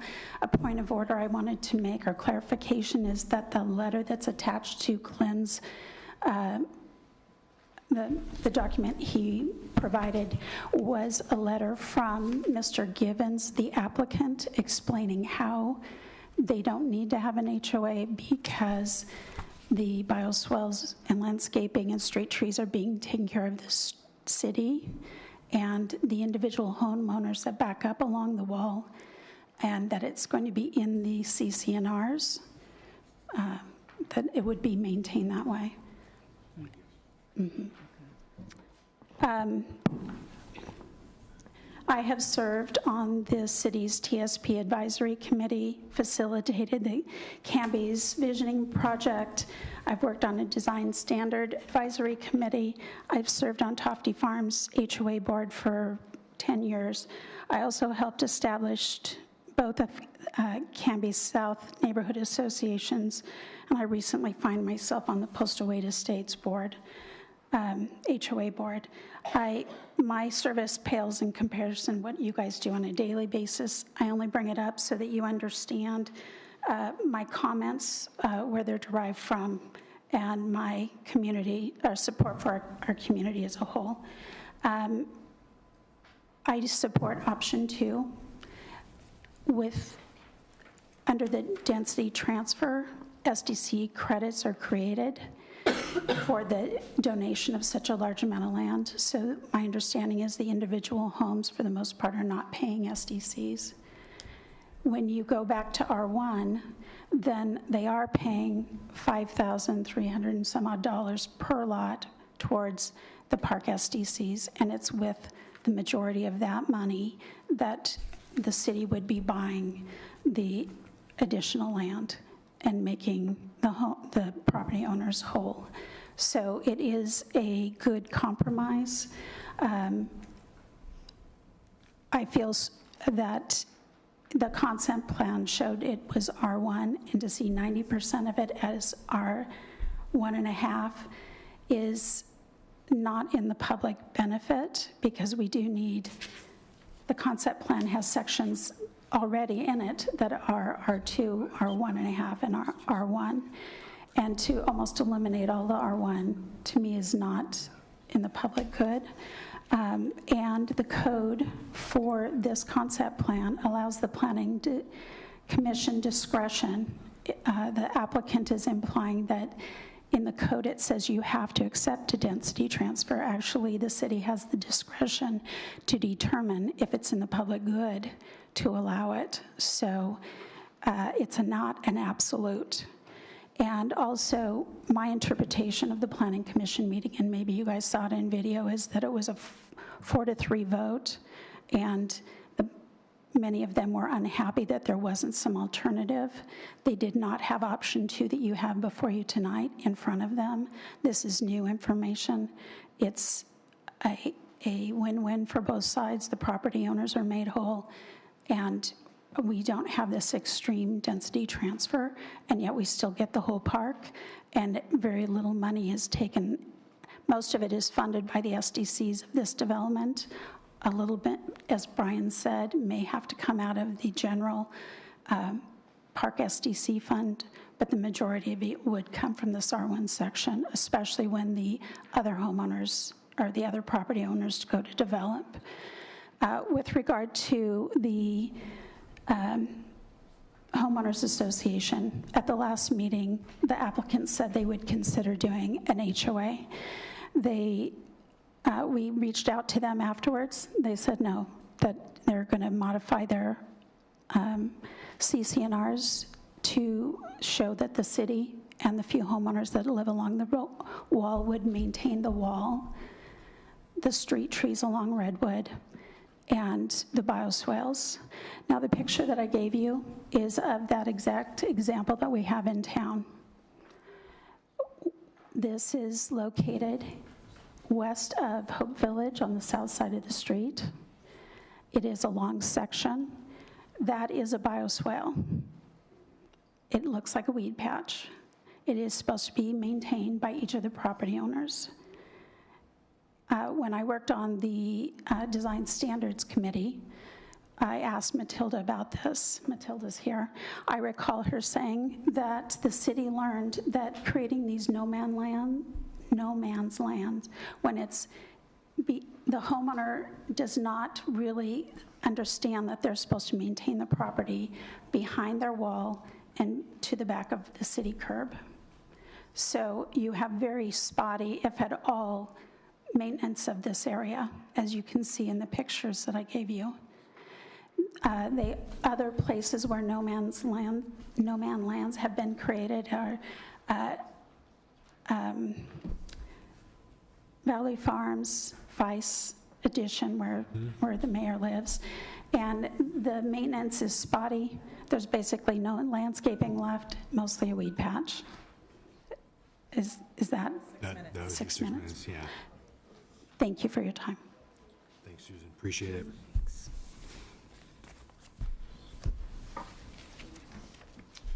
Carol Palmer, and then Bob Canberra after that.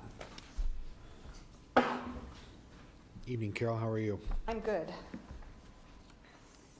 And for those of you that are interested, the Warriors won 110 to 102. So, watching it on the phone. I am here as a resident of Postal Way Estates, and I certainly support the development of the east side of Redwood and the city's comprehensive plan, which shows it as low density, and also the North Redwood Development Concept Plan, which shows it, at least that center section is low density. And I'm losing my voice. And I think it's a very good plan in that it mirrors what's happening on the west side. So you've got the higher density towards Territorial and towards 99E, and then a more medium density, and then the core is the low density. And that also happens to resonate a lot with the retail markets analysis, which talks about how our neighborhoods are very mixed, so it really is following that line. I do oppose the plan submitted by ICON because it does take the low-density lots to medium density to a great extent. If you look at it, you can see that 95% of the lots are less than 7,000 square feet. And as you consider the ICON revised plan, I ask you to think about the residents, in particular those who took an active role in the development of the 2015 NRDCP. They did everything you want them to do. Is they got involved, they participated in the process, and I think for them, what they saw from ICON felt much like a bait and switch. Even though that was probably not the intent of ICON, and it probably was not the intent of the planning department, it's just very easy to look at those maps for the NDRCP and the maps for the comprehensive plan and see that that area is meant to be low density. I also, and I'll skip the rest of this, so I'll stay within my time limit. I also am very concerned about this approval of this plan as my experience on the Heritage and Landmark Commission. I think one of the things that happens when you get citizens caught in sort of what feels like, even though that maybe wasn't the intent, but feels like a bait and switch, then you create disgruntled citizens who are distrusting of their city hall. And unfortunately, I've had to run into a few of those people when I'm out there dealing with folks that maybe might, I think, be interested, or they own a historic property, and they might be interested in having that put on a local registry. And I find out that those folks who have had that bad experience with the city are very resistant and don't want to work with us. And unfortunately, when they think about their disgruntled with the city, they don't make a fine distinction between this is a volunteer board, this is elected officials, and this is city staff. We all sort of get painted with that same brush of people not to be trusted. So I ask you to do the right thing for those folks that do participate and do work with you, and to consider, I guess I'm also a supporter of option 2, because it will give us back that low density in the center area. And I think my time is up. Thank you. Carol. Mr. Canberra?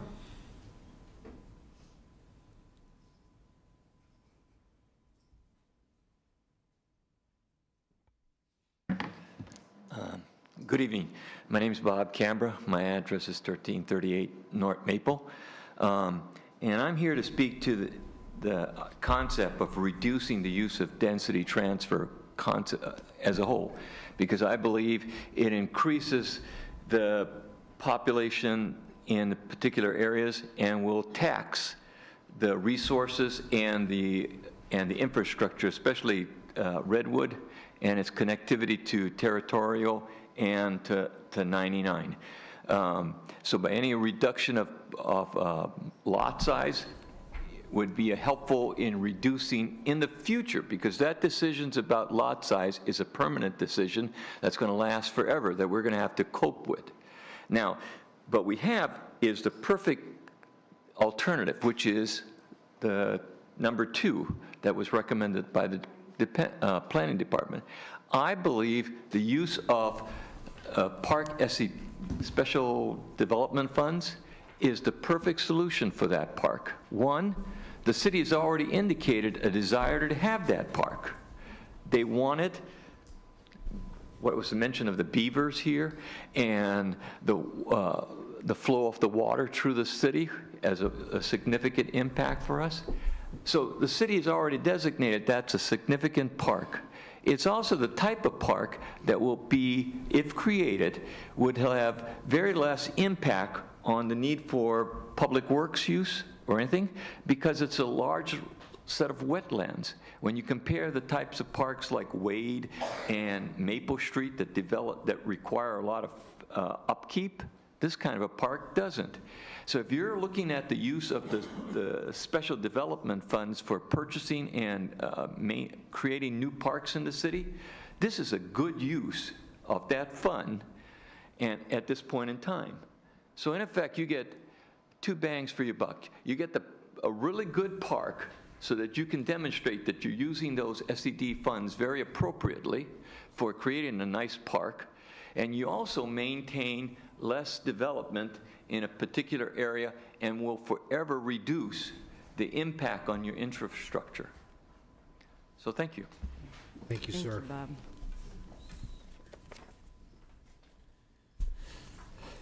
Bob. Mr. Reck, you had filled out a card. Did you still want to address? All right, that's what I thought. I just wanted to double check.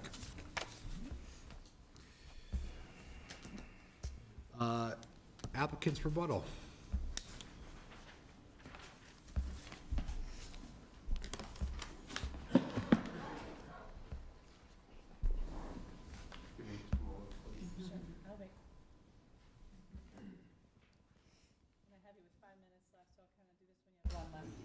Mayor, before Mike Robinson again on behalf of the applicant. Before I start, I guess 2 things. City Administrator Robinson had asked for us to respond to what we heard, and so if that requires a little additional time because it's a new issue, it wasn't in the appeal, we'd appreciate that. And then secondly, and this is really up to you, how do you manage your meetings? If as we asked earlier, if you're inclined to go with an option other than 1, if you might let us, I don't know how you do this, but we'd essentially, I think, want you to continue the hearing so we could figure out, we would want an appraisal.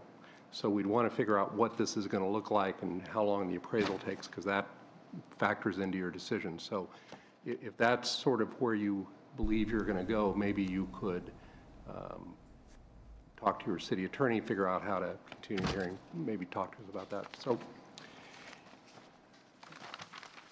all right, so here's the start of my 5 minutes. So let me make a couple of points in no particular order. First of all, I'm referring to packet page 37. The vote at the Planning Commission was 5-2.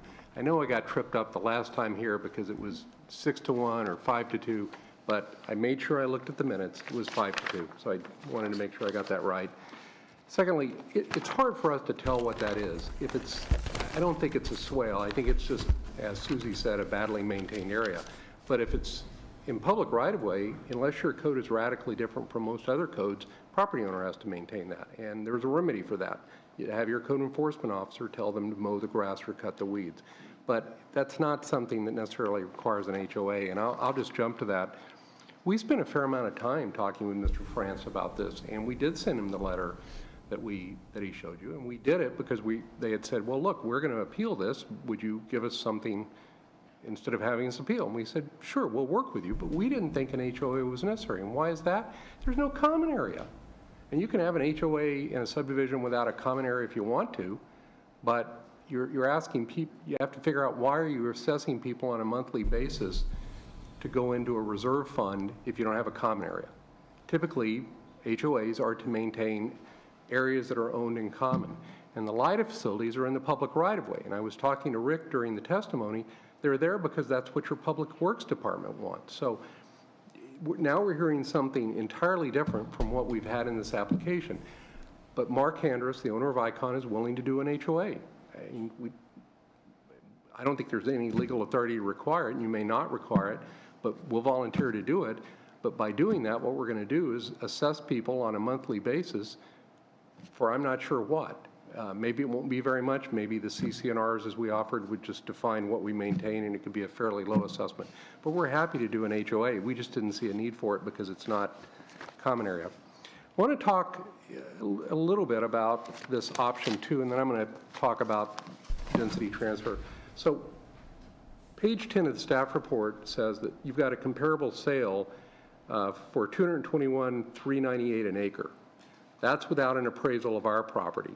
So even if you use that, that's $617,000 for 10 lots. That's $60,000 a lot. That's not a lot of money, but that's a fair amount of money. But my guess is with an appraisal, it's going to be more than that. Or I'll put it another way, it could be more than that. So if you go with option 2, you're buying the portion above what we have to dedicate. It could be more than $617,000. And I think that's one reason we want an appraisal.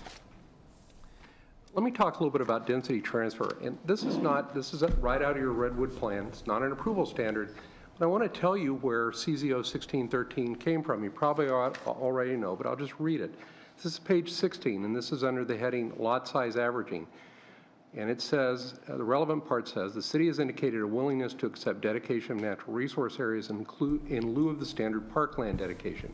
Given that approach, the dedicated land should be included in the lot size averaging calculation in order to achieve the intended benefit.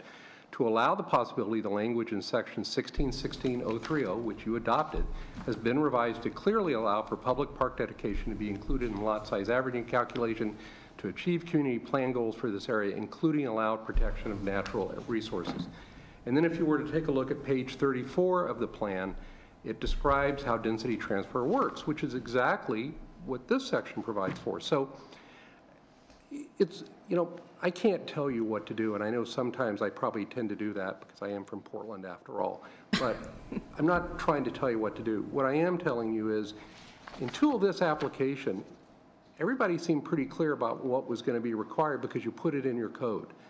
Now people are unhappy about the lot sizes, and by the way, there's no evidence that those small lot sizes, which are on average are 6,100 square feet, have any problem with respect to stormwater, public facilities, public services, or transportation. All the evidence is just to the contrary. So we're going through all this so that you don't have an average lot size of 6,100, yet the whole mechanism that CZO 1613 is all about is lot size averaging to protect Willow Creek. So ultimately, you could make a decision, and I think, and I apologize for putting it this way, I think it would be contrary to your code, you could make the decision that the opponents of this subdivision have asked you to make. I'm hurrying up here. But I think if you did that, it would be contrary to what your plan envisioned, and it would be contrary to how you implemented your plan. And I'm not sure why you're doing it, because these lots are going to have single-family dwellings, just like the homes around them, with families. And we're trying to get them in for less cost. You talked about the Metro Affordable Housing Bond. That's because housing is really, really expensive, even in Canby.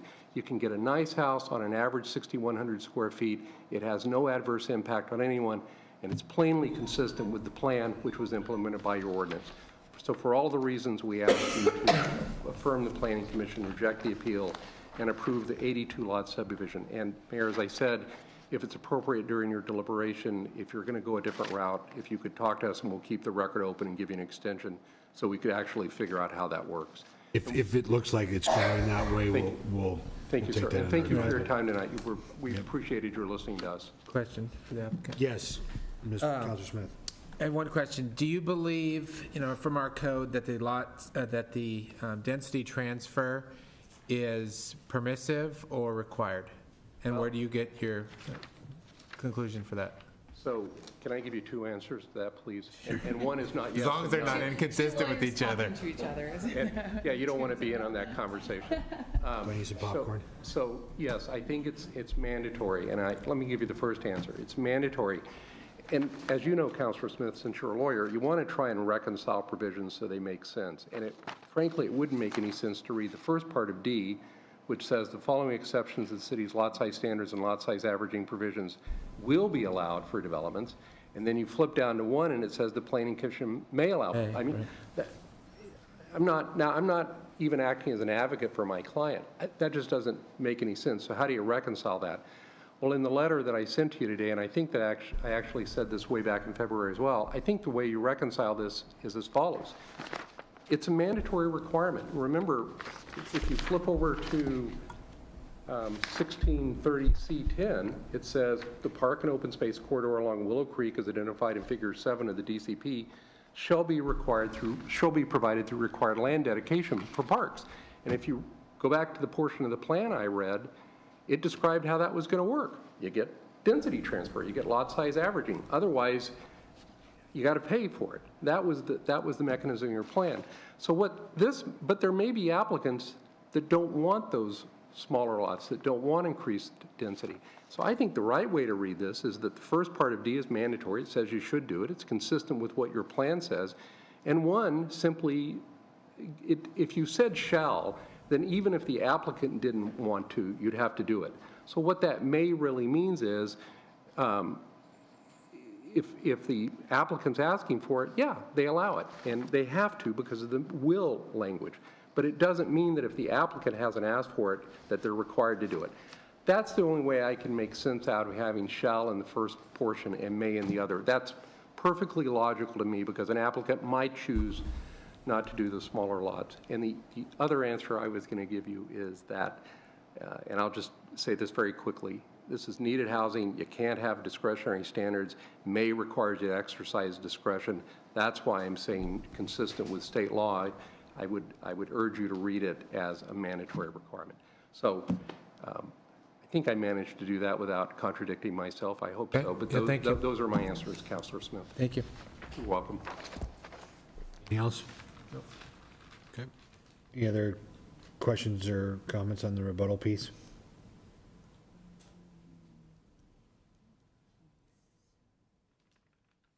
Not for him. No. Okay. Thank you, Mayor. Thank you, sir. Thank you. You're welcome. All right. I will close the public hearing. Well, are you sure you want to close it? I mean, can you call us back up? Is that permissible under your rules? I'm just asking. Well, I have to close it for us to to have our conversation, so. And you could reopen it if, in the event. Thank you, Mayor. If you needed to continue. Thank you. Okay. Thank you. If you find that you need more evidence or something like that. Thank you, Joe. Questions? Anything, other questions from us here? Councilor Parker? Well, this is a discussion we've had for a while on what qualifies as proper use of a park SDC. I always thought the language was that it expands capacity. So would this qualify as expanding capacity? Buying parkland.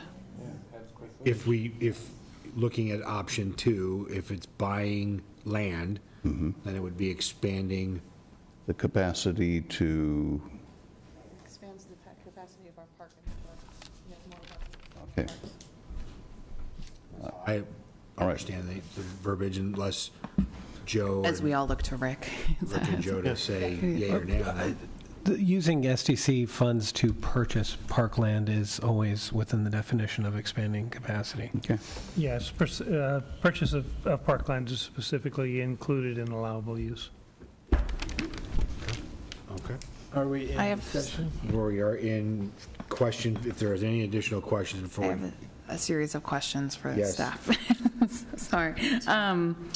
Starting with, so I'm looking at the North Red Development Concept Plan again and listening, and can I get some clarity on exactly how much parkland we're requiring, not from the development concept plan, but from this application specifically? So I know there's a number for the development concept plan, but the development concept plan is larger than this subdivision, right? So when they're saying you're requiring this much land of us and it would cost that much money, is that accurate? Because the DCP is larger than this space. So can I get some clarification on exactly how much land? 2.51 acres is the required dedication. The intent of the NRCP was to require 5.3. So Yeah. 2.51 is the requirement, 5.3 is the concept plan. But the concept plan is bigger than this. So if we're talking about being required to purchase land, I'm just trying to make sure that I understand exactly how much land we'd be required to purchase, because the DCP is not identical to this. There's land outside of it that would allow for parkland. As I understand it, the 2.51 speaks specifically to this development. Okay, and they're doing 5.29. Yes. Okay, so we would actually only be required to purchase the 2 point whatever. Okay. Well, they are required to dedicate the 2.51, and they would get credits for that. And then going beyond that, we would have the opportunity to acquire that through, and it would be an appraisal of the property to be acquired. I think that. But we aren't required to take on that additional 2 point whatever, are we? That's what I'm trying to figure out. No, you're not required to take that. Okay. Although it would be inconsistent with the DCP. Well, so that's my question, because this is not, it's not as though this that we're talking about, this subdivision, is not the whole DCP. So like I'm looking at the DCP and it says for land designated R.1, they suspect that we'll be taking on 4.2 park acres. But there's people that will theoretically annex in north of this that would add to the allotted park amount that the DCP, that would make it consistent with the DCP. Like not all of that parkland has to come from this subdivision, right? But I think this is the proportional component based on the development of the approval of the North Redwood Development Concept Plan. The 2.51 acres, as I read the information, the 5.9 is approximately what was anticipated based on the development concept plan. The approximate 2.5 acres is what would be required of a development that didn't include something that we wanted more of. Another, I think, piece, I'm not sure another answer to this too, though, is if you want to only demand 2.5 acres from this particular dedication, right, and therefore affect the density transfer, you have to consider where are they going to decide to build within that 3 acres, and whether or not there's going to be a path anymore. Can I go to the map for a second, because this is really the root of my question. So I apologize, but my job is not to make sure that every parcel of land that a developer purchases is easy to build on, right? So like what I'm looking at is I'm looking at this piece right here of parkland, which near as I can tell is not really accessible to anyone in the city except these landowners, so it functionally becomes a private park that we're responsible for maintaining, and it's inconsistent with the amount of parkland that they're necessarily required to give. So I'm thinking, and I apologize if they couldn't build there if we didn't accept it, but my job isn't to make sure that they build the most amount of houses. I'm trying to make sure that the city's protected, and I'm not sure that white parcel along the east side would really be a public park. It would really just be an extra large lot that the city is responsible for, from my perspective. So that's what I'm trying to get to the root of. And maybe to soften that a little bit, is part of this park is also the conservation of this area as well. So it isn't the idea that children can climb in the trees as much as that the trees won't be touched, if that's helpful. I mean, because sometimes we think of park and you can't access it, and other times we think of an area that is untouched and so therefore carries a certain character. And there's a value to that. Matilda Dees has a lot of experience in this area. It kind of, I'm just... you still questioning, like, how come there's so much parkland demanded from this as opposed to the whole Yeah. That's part of it, yeah. Well, because, as Brick was saying, when we calculated how much parkland would be needed for the entire area, there was a number of acres. Right. And then 7.8. that was which was that 10 acres per thousand, that's our dedication requirement for parks. So we used our standard formula and applied it to the entire concept area. And then that was modified by the fact that we have the wetlands and the stream and the steep slopes and the old growth and stuff. So that influenced by how much parkland we would have. So we took that wetland and said, how many acres is that? We first did the calculation for how many acres the entire area would have. Then we took the acres, the wetlands, the steep slopes, and then what was left, we kind of divvied up across the lands, but it wasn't equal because some of these lots have no parkland on them at all. Some of the lots will be giving no parkland, and some, like these middle areas, are giving twice as much, just because of the way the contours worked out. So it's all kind of proportional, but the whole reason why we did this, why the making property owners whole, is because the center people, the properties in the center, were literally giving twice as much, dedicating twice as much as they would normally be required if they came in as a standalone as opposed to part of this the big concept plan. They're absorbing more park for all the other people who don't have appropriate place to have a park. So they're providing more park as a ratio of like some of them are giving 20% of their property or more. We usually dedicate turns out to be like 10%. So we just, it's all a ratio. So they're giving a portion of the total amount, and they're giving more because of the way the topography is and the way the steep slopes and wetlands are. And we were going to put a little 1 acre park on that center area is the way they originally started out. So in the discussions, it was like, wow, how can we make the people that are giving twice as much park as anybody else, and it's all supposed to be providing park for the entire 23 properties. Were they giving it, do I understand right, that they were giving twice as much park because of the topography? Because just the way, the appropriate location of the park with the way the creek runs through some properties and not other properties.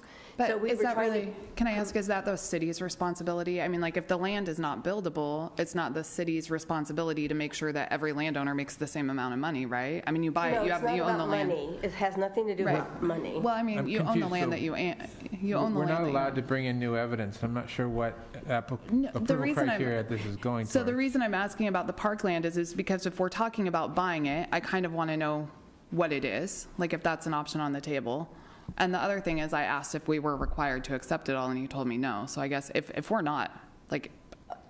Well, it's adopted in the plan as a dedication that they're supposed to give for parks. But you always have the option of taking less, but that's the calculation for what should be provided according to our code. So we try to follow our code when we develop concept plans. So we used our code that we have to determine the amount of property.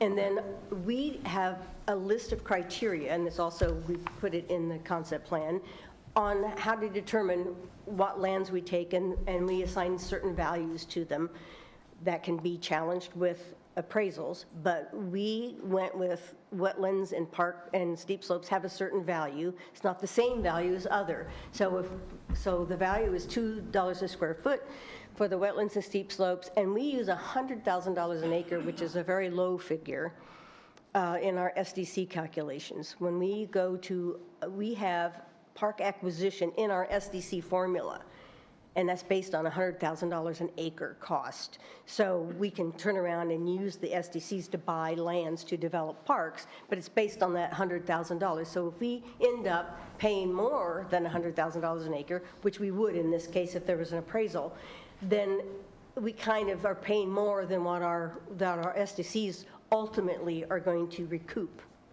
So that's because our SDC value for parks is set based in part on the value of the land that we determined at the time, which was an average of property. So over the long term, maybe it's 100,000 we pay here, maybe it's 50,000 here, maybe it's 400,000 over here, but it all kind of averages out. So it goes a little bit like this. So if they do an appraisal, they're absolutely correct. It's probably going to come back closer to the appraisal that we already saw that happened in May or March, which was $225,000 an acre. So that's more than twice as much as what our park SDC formula is offering. So with the density, this whole process about the density transfer, that was because people said, gee, we're giving twice as much. Is there a way to make it whole? I think what got confusing is the density transfer is not a increase in density at all. It's no greater density, but it's the lot sizes that changed, and that's the disjoin. So that's why we came back with this second option of like, maybe we just need to buy that as opposed to clustering the development. If they could develop. Joe, can you give me some clarity on just where I was at? Yeah, I can. You're not. The spirit of this plan is that we accept some dedicated land, but it doesn't say exactly how much, if that's what you're asking. So, I mean, there is an amount that you guys can stomach, and there's, you have to kind of figure that out. If it's less than what's being proposed here, then it's probably going to go back to the drawing board a little bit on where that is and what that means for the rest of the development. That answers Does my that help? question. That does answer Okay. my question. So. Well, I'm going to circle back here and follow up, because twice it was mentioned that option 2 was not presented to the planning commission. Is that the case? So then, does that then quantify as new evidence? No, I would quantify it as the ability to condition your approval. So this type of hearing, the schedule for hearing, allows for you to add additional conditions to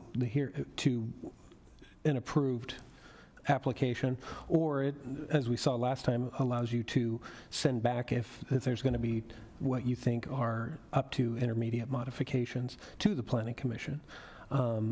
If, depending on what you think your option you're exercising, it might behoove you to send it yet back.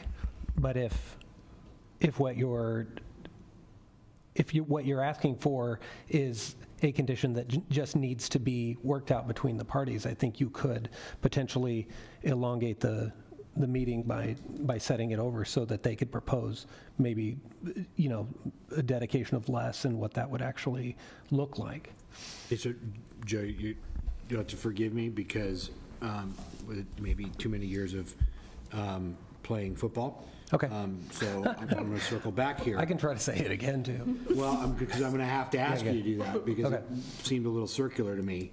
And so I want to try to understand it, because my question being is, in my understanding of the appeal piece, is that this is an appeal of the planning commission's decision to uphold basically what we remanded back to them were these 5 criteria. Yes. ICON has gone through, addressed the 5 pieces, correct? That's what we're hearing tonight.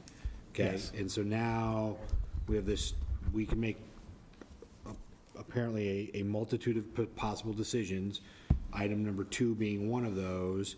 That was not an option given to the planning commission, so why is it an option to us? There's the bottom of I'm just going to write to the chief. That's what I want to know. That's a fair question. Why are we Well, the original? and maybe I can, We can read our code if that would help about what. I just want that question answered, because to me, it seems like if we're supposed to be hearing apples for apples, I have now been given an orange. well, except I don't know that that's the case. Okay, so help me understand that. Because 2 of the issues on the table initially were the dedication of the parkland, whether the dedication proposed was appropriate for the subdivision, and the appropriateness of density transfer. The option B that is laid out before you today actually addresses those issues and provides you another tool in your toolbox to address those. In accordance with the code. In accordance with the code, to address those issues that had previously been presented in testimony. And the Planning Commission had the same code. Whether they decided to use those tools was, at their discretion. So we got better tools than the Planning Commission. No, we have the same tools. You just now are being highlighted those tools for your consideration. They would have had to come up with this concept themselves. Mayor. Yes, Councilor Parker. This is, before you speak, there's a couple of pieces here. This stuff is driving me a little batty, to be honest. Okay, I'm just going to be totally frank and honest here. I don't like the density transfer piece at all, not at all. This piece is, and it's our code, and I get it, where we've got may in one paragraph and shall in another. To your comments earlier, the last time we were having this conversation, we did talk about the park piece, and that it seemed that we were dedicating an excessive chunk of what we wanted over the length of that piece. That seems to have been corrected here and can be corrected further if we want to buy it, is what I'm hearing here. So I'm a little, I don't think there's a planning commissioner here, but they're probably watching at home. I'm a little miffed that we're at this point here for us. These are things that should have been tackled and addressed by them prior to this even coming here. So I'm going to get off my soapbox now, because this is now the second time we are having this conversation, and we're freaking chasing our tails. Councilor Parker. I don't think I could say it any better, but let me just say what's on my heart. And that is that this is the job of the Planning Commission, that we're not a court of original jurisdiction on these ideas. I don't like this idea of new ideas popping up somewhere between the final vote of a Planning Commission and getting to us. If staff has a better idea, then take it back to the Planning Commission. But we're a court of appeals here. And I don't like us doing their job. Councilor Smith, you've served as a Planning Commission chair in 2 cities and a councilor in 2. Help us weed through this, please. Sure. My take, so I'm going to read from our code, because you got to follow the law. So the appeal here that we're dealing with is 1689 I2C, and that says the appeal shall be limited to the specific issues raised during the comment period in the public hearing process, unless the hearing body allows additional evidence or testimony concerning any other relevant issue. The hearing body may allow additional evidence if it determines that such evidence is necessary to resolve the case. Only in extraordinary circumstances, skipped a sentence that was irrelevant. Only in extraordinary circumstances should the new issues be considered by the hearings body on an appeal. So we have the power to hear new issues. A remedy, I think, was it Rick or Joe had said, when it's a remedy, when it's, a decision to, that's not a new factual issue. I don't believe that's a problem for us. If we chose to go with a different remedy. Now, I don't personally like item number C, but I don't think we're prohibited from, or option 2 or whatever it was, I don't think we're prohibited from doing it. That's my take on the whole thing. Okay. Well, Tyler, but the language you just read talks about if we decide to accept. Right. We did not make any affirmative decision to accept this. This was just thrown at us. But I also thought so I think just it's in the not process. new facts. I think it's not evidence, it's just an alternative solution. Yeah, new information. I think, so this all hinges on density transfer, it sounds like, right? Because the streets now, the connectivity is there, the stub thing has been resolved. It comes down to density transfer, and I want to make sure I understand what you guys are presenting. You're saying the clustering thing, it's just a transfer of density? So instead of building like the 10 houses here, there would be 10 here, but we're building, say, 10 more in the center here. So it's not really a net gain. There's 10 here or there, so it's not an increase, it sounds like. Whereas a lot of the neighbors, it sounds like, are saying, but it's higher density, it looks like higher, but there's still the same number of homes, right? It's not increased density, but I think what nobody really realized was that it resulted in the clustering, which we have in our code already.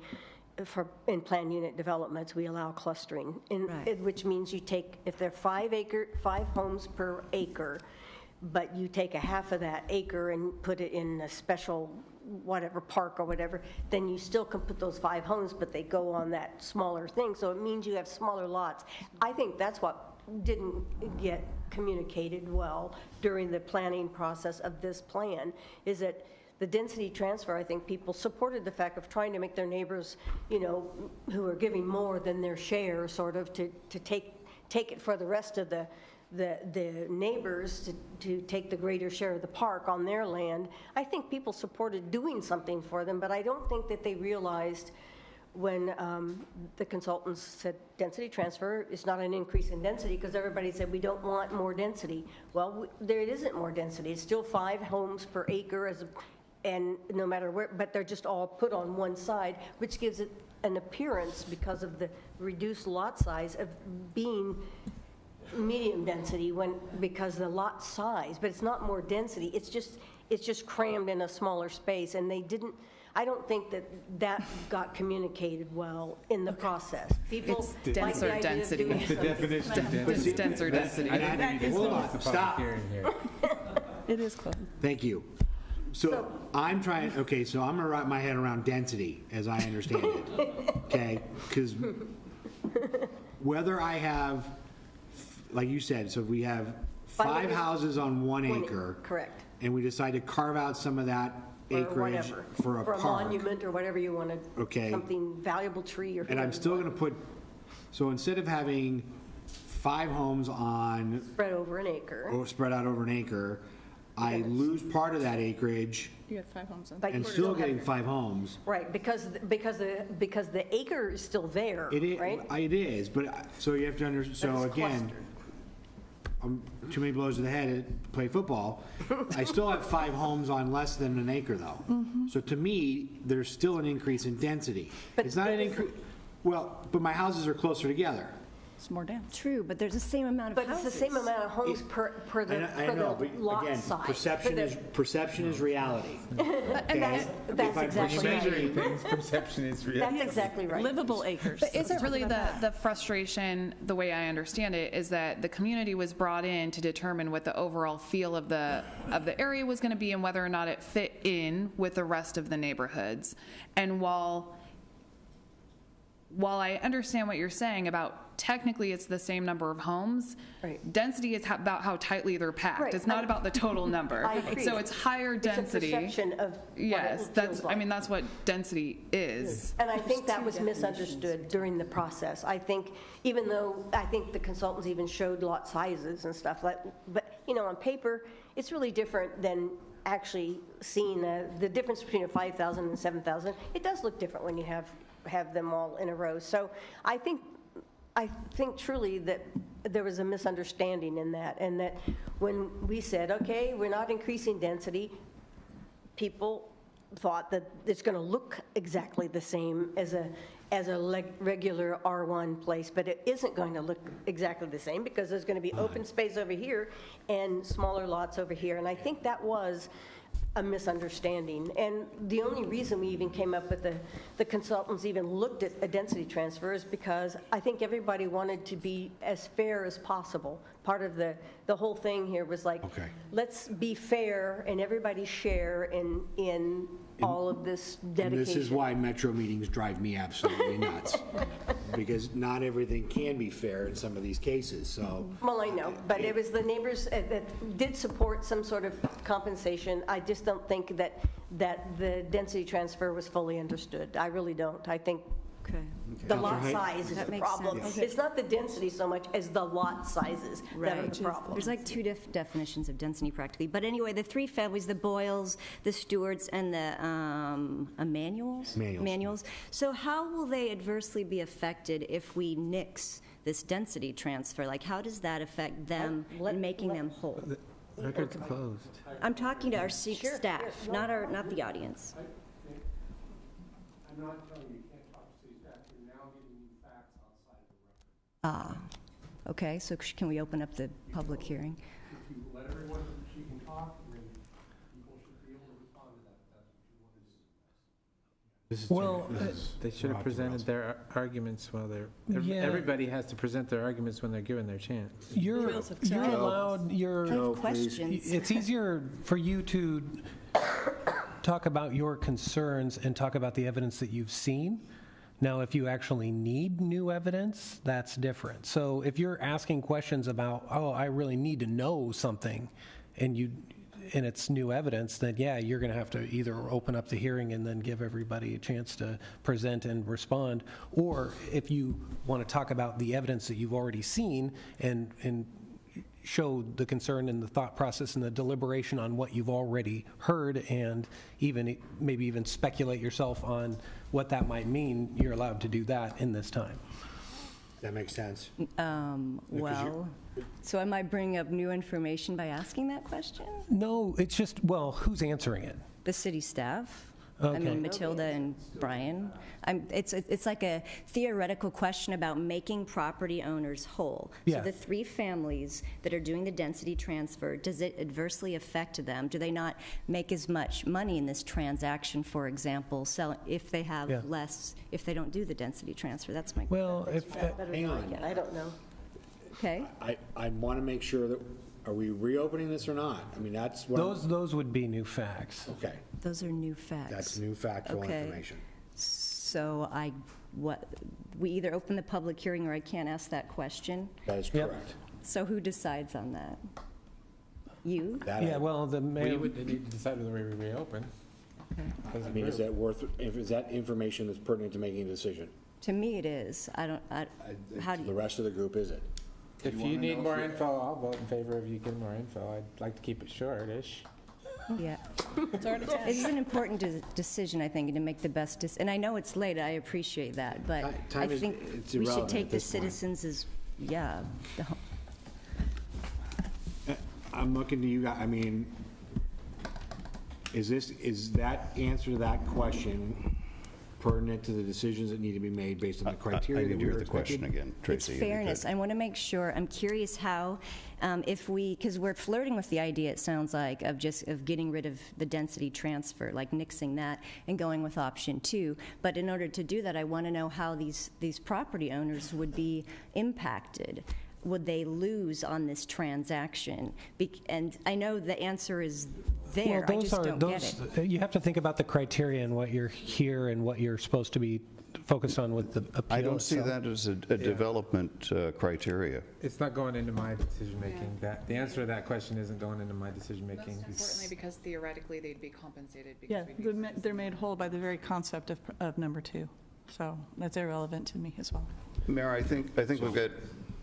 I think you can openly deliberate on that being a concern, but I don't know if anybody could provide that particular answer to you right now anyway, but I know it wouldn't necessarily be on par with the criteria that you're here to try to either approve or recondition or deny this particular action. That would be hearsay. I mean, it would just be an opinion. May I add one piece to this already confusing mess that I think is consistent with what we have already been discussing, and that relates to option B that was presented. This was developed after Brian and I had a long conversation about the challenges associated with this particular application, those that have been identified both by the applicant and the appellant, and looking at the tools in the toolbox that the decision makers have to work with, and trying to identify options that we hadn't perhaps vetted as clearly as we should have in the beginning, and yet were becoming relevant because of the actions both of the Planning Commission and the City Council and the testimony of both the applicant and the appellants. So all of the information collectively that was gleaned through this public hearing process led us to reevaluate both the requirements under the development concepts plan and the permissive actions that the decision makers could choose to take. And that's what created the option B, was a determination as we looked at it that the decision whether to allow density transfer, which is a pivotal issue in this whole discussion, could be addressed if the council chose to purchase rather than allow the density transfer that park property. You have a question, sir? I do, and that relates to what you just said. If we go with option B, would it not be a factor on how much it would cost us to get that land? Yes. And if so, I don't have an exact number. So I'm not going to write a check digging into our park fund that I don't know what the number is. I can't make a decision based upon that. Now, You know, if it's $300,000, hey, that's a good deal. If it's $900,000, that's not a great deal. But you're asking me to make a policy decision based upon a fact I don't have. I don't know exactly how much that's going to cost. And to me, that would be a factor on how much it would cost to buy that land. Well, and that goes back to Mr. Robinson's. Well, that goes back to Mr. Robinson's point that if that is something that's being entertained, then this whole thing gets tabled again for a series of appraisals to be done to actually having dollar figure to make this decision. And I kick it back. I think we moved back into deliberation. Okay, so are there any questions? Okay, so Councilor Spoon. Is there, and I know I asked this, I just want to make sure I really understand, but is there an option C, which is that we just take less parkland and then that minimizes the amount of density transfer that can happen, but we don't have to purchase the land? And if the developer can find a way to build on that little section or down below the 25% slope, then... That is presented as an option C, isn't it? Yeah. But, and I guess the issue then is it still seems to require that same sort of set over and I would suggest a pricing and negotiating sort of process on what that exactly looks like. But we wouldn't be purchasing it, right? That's why I'm... No, I mean, there's a sweet spot where you are accepting a certain amount of dedication and then therefore offsetting some of the transfer. If you're accepting a certain amount of dedication, I think at that point the density transfer exists in the code, right? So the option 2 tried to say we don't need to accept any sort of beyond what we would normally do, and then therefore the theory was you don't have to accept any of the density transfer. I think if you accept anything beyond that, then you have to accept some form of density transfer. And maybe another way of looking at the density transfer is you get a little bit more dense over here because you get a little bit more open over here. If that's, I know from the earlier discussion. I understand. I just wanted to make sure I understood that we theoretically have 3 options and are very different, but we don't have all the information we need. And I hear that Mr. Robinson was articulating that if he thought you needed to go or pursue 2 or 3, they were willing to further waive their right to have the 120-day decision-making process and set this over so that he could provide some more information as to those 2 options. Okay, before you get to you. Brian, can you bring up the options on the screen there? Is that in your you don't have that? Page 11 in the packet. We have them, though. No, I know. I just wanted to bring them up on the, Oh, publicly. We could read them. on the, so that everyone can see them. Okay, so just to encapsulate to where we are at, but is there any other question? You have a question? I did have Go. a question, Please, thank you. sorry. Well, from what I've been hearing, the whole issue with the density transfer is the neighbors have issue with the lot sizes, thereby increasing the density from R1 to R1.5. In doing options 2 or 3, the wetlands are still wetlands, so does it actually increase any lot sizes by changing to one of these 2 options? And if so, does it have to then go back to the planning commission because it would be a new plan then with different lot sizes? Well, and I think that is part of what they would have to figure out in terms of if you want them to shave off another acre, say, from their dedication, and what that means. What? If they gave a 2.51 acre, which would be the, Yeah. what, in a normal thing, then whatever's left, they would still have to meet our code and be 7,000 square foot. Yeah, as long as the street alignments don't change and the infrastructure requirements don't change, the subdivision itself would remain intact. It would just be the allocation of square footage to the lots that would ultimately be the determining factor. And so simple answer is no. Okay. Any other questions? Okay, before we get into discussion, then I want to make sure I've got the pieces here. So the appeal is on the 5 items that we had sent back to the Planning Commission. They have found in favor that Icon has met the 5 conditions that we sent back. There's been appeal that might not be the case, and so here we are. And so we needed one determine have those 5 items been met, and if that's the case, then are we opening up to discussion on other items? So I ask you, council, based on the information provided, the testimony given, and what came from the Planning Commission, have those 5 items been met? Did they meet those pieces? Yeah, I think they did. I'm seeing 2 head nods. Yes. Counselor Smith, yes, that's been the case? Yeah, I think so. I mean, I've got some more comments to make, but. No, well, I'm sure, we all do. It's Counselor Spoon? My concern is that in having them readdress the amount of parkland dedication, and they did that, but I don't think they met what I found like our finding to be on it, no. You don't believe that's the case, why? I believe they reduced the amount of parkland they gave, but our argument was that it was still excessive parkland dedication, and I still believe that to be true. Okay.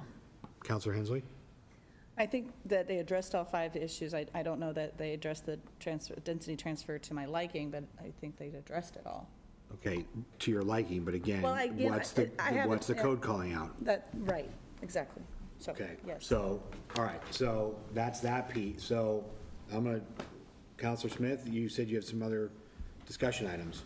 Well, yeah, I was just going to say that I think in this scenario, they've met the code. I mean, I don't have a goal of having density. There was some comments that we have a goal of density. I don't have a goal of having density. I don't particularly like the density. I've been an advocate and think we should raise the minimum lot sizes and that we should eliminate the max lot sizes, which you guys know. I don't know if the applicants and the opponents and whatnot know those are part of our system, and eliminate the street tree. I've been advocating to eliminate the street tree thing, which is part of their concerns about continual maintenance forever. But we're bound by the code that we have for this application.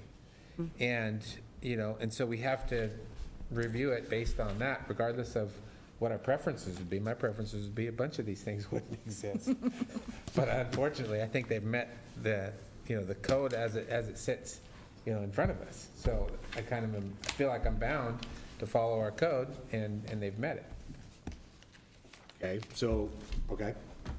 I'll respond to the density question, because I know you and I have a different opinion on that. I think one of the speakers talked about the consistency of density, and I, throughout the last couple years, have talked about the importance of like 1.5, and I don't think it violates the spirit of the concept plan by, doing the density transfer, because a 6,000-foot lot is more affordable. I mean, it's not affordable housing, but it is more, and there is things are sky high even in Canby, so I do understand. Just to make a public statement, higher density, it's kind of my philosophy, even though I don't I don't like it, but I believe it's more affordable to people.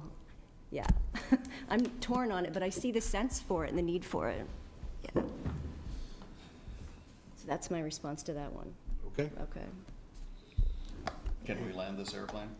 If there's any more discussion on crash landing, but may I ask a question of our planning director, of Brian Brown, about to make sure I understand, because this was the number one option that you guys recommended was to accept what the Planning Commission recommended, right? How does that benefit the city and the community more than option 2? Right? Because this is what they recommended, right? It is, but I think you're asking city staff to give an extrapolate opinion. what we're supposed to be doing and determining what that if this is a benefit or not. That's, To inform me so I can agree or disagree. But you're asking their opinion and Well, not necessarily and facts. I would say that the benefit is that if the action is taken as proposed, and that is to uphold the decision of the Planning Commission, then you're fulfilling your fiduciary responsibility in a quasi-judicial capacity and exercising that discretion, saying yes or no. So that's how, and that's your job, not to go beyond that today. It's just to evaluate the facts before you today.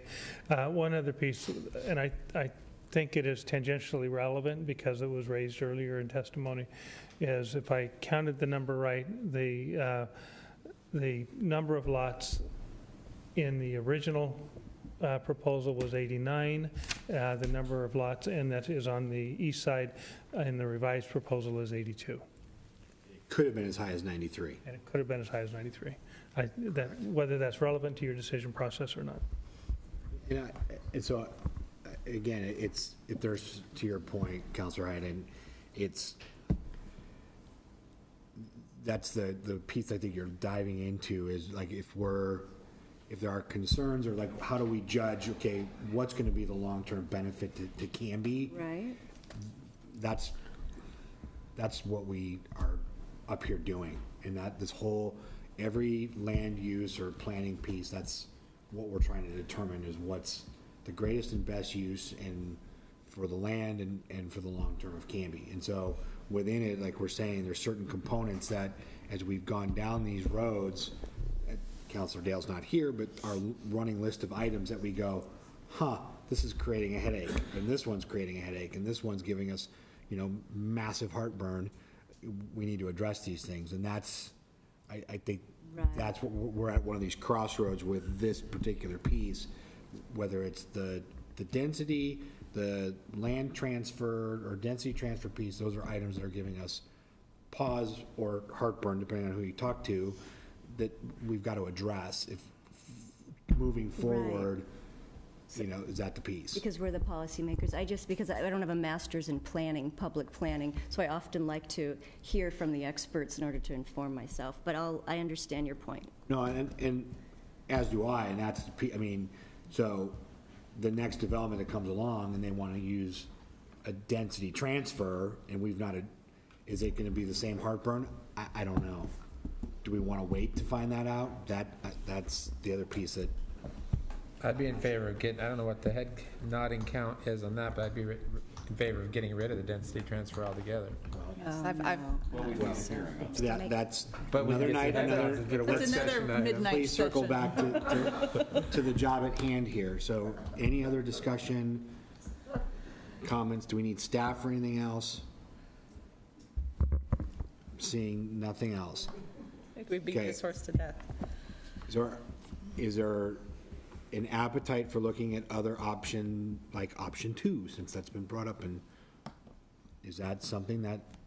Option 2 would be my personal preferred option, but I have a hard time thinking that we can do it without having any reasonable idea of how much it would cost us. And so I'm completely torn because I don't like the density transfer. I personally believe that the interpretation of it and the way it was used in the excessive donation of parkland was kind of a loophole to, make the most amount of money. And I understand that desire to do that. I own a business too, but my job is trying to figure out what's best for the city and what's consistent with what, I feel like we made an agreement with the neighbors, and I totally understand why they would feel like it was a bait and switch. It feels that way to me, even if that wasn't the intention.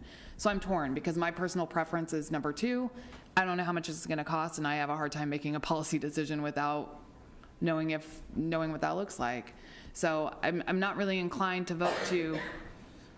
I'm not really inclined to approve the application the way it is. I'm not really inclined to write a check that I don't for, and so my personal preference would be to reduce the amount of parkland dedication. A wetland is going to be a wetland, whether it's public park or not, and that would solve the density transfer issue for us, and it would make it so we're not responsible for as much land when we already can't maintain what we have. That would be my personal preference. So that's a question of conservation then. So you're saying like no on land, on conservation, because then we're shrinking it down. So if even further. we need that white section to the right, or why the street goes past that on the left, so if it's a necessary conservation, then the entire subdivision's inconsistent with what conservation looks like, to me. Personally, I mean, if that's an issue of conservation, then the entire west side of the subdivision is anti-conservation. So if it's problematic to not have that space. We don't have the answer, but the planner, I mean, those who drafted the plan has the answer. See, that's where we get stuck again. Like, we deliberate, but we don't know. We're not the planners. It's kind of comical to me, actually, sometimes. Like, she has a great question. I bet one of these guys can answer it, but, like, we can't ask him, right? Okay.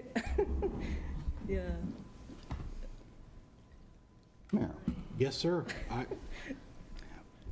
Well, I came here tonight expecting to make a quasi-judicial decision based upon the testimony and the recommendation of the Planning Commission. I don't like surprises. I don't like new things about it for the first time from the dais. So I'm prepared to make a binary decision on what was on the agenda tonight, which is this, did the applicant meet all of the things that were asked of this person? Now, if a majority of this council believes there is a question other than that should be asked, then we either need to hold this over or remand it back. But I think those are our two choices. I would concur. So it's take it as is, or we remand it back to the Planning Commission for them to pursue option 2 or 3. I think, So.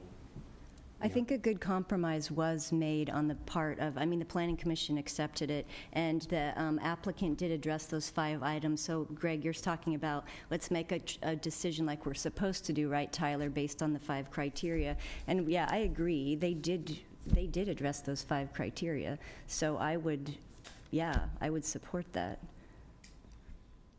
I mean, it's not perfect, I suppose, we're saying, but it does follow those 5 criteria, and that's what we're here to do, essentially. Otherwise, it gets, remanded again.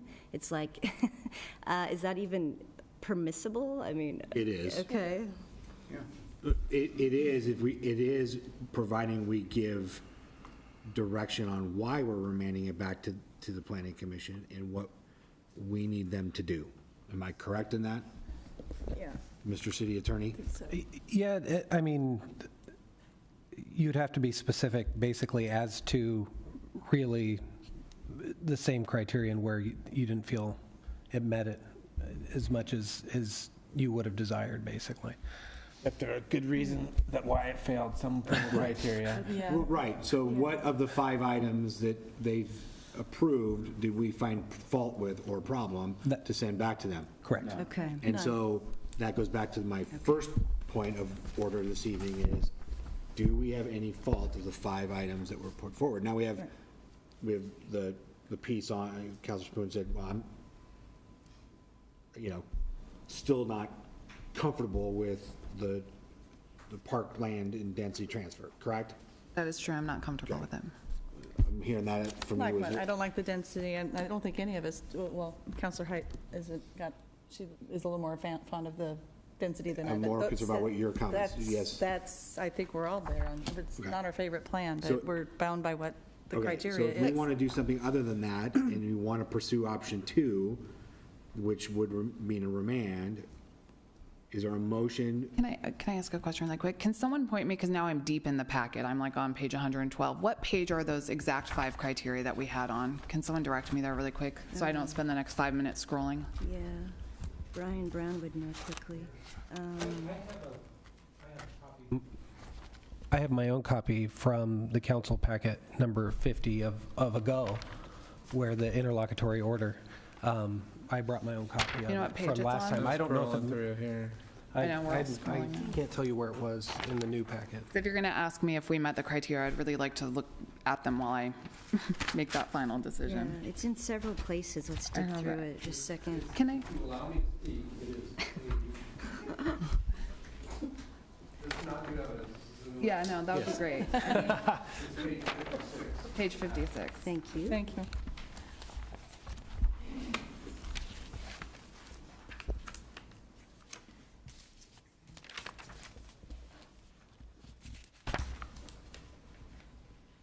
Like the bulleted items here, is that where it's at?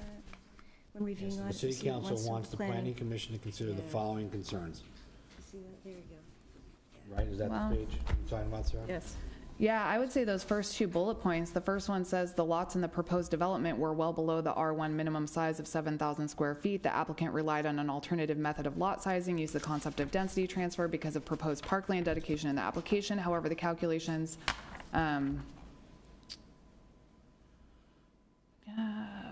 non-contiguous parcels of land. Okay, hold on. It's really buildable. I just still don't think they're entirely contiguous, but, and then I would agree that the parkland dedication is still excessive, which was our second subpoint.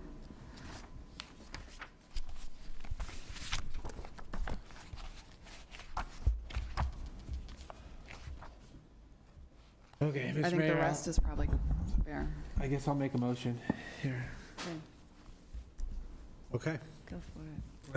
Mr. Mayor, I would move that we uphold the Planning Commission's decision to approve application SUB 17-06, Redwood Landing subdivision by Icon Construction and Development LLC located at 1440, 1548, 1612, 1650, and 1758 North Redwood Street, as with the findings and conclusions of laws recommended by staff, with the option A selected. Second. Okay, Counselor Smith, what page was that you were reading that from, sir? I was part reading and part just speaking, so. Okay, so I think I captured the speaking part. You moved to uphold planning commission I was decision to reading approve. that, the interlocutory order had the caption on it, on the, What located page? at 1440. What page are you on, Tyler? That was on page, Where is the In the section? 5 criteria. That's What I'm page? asking. 56. 56 is.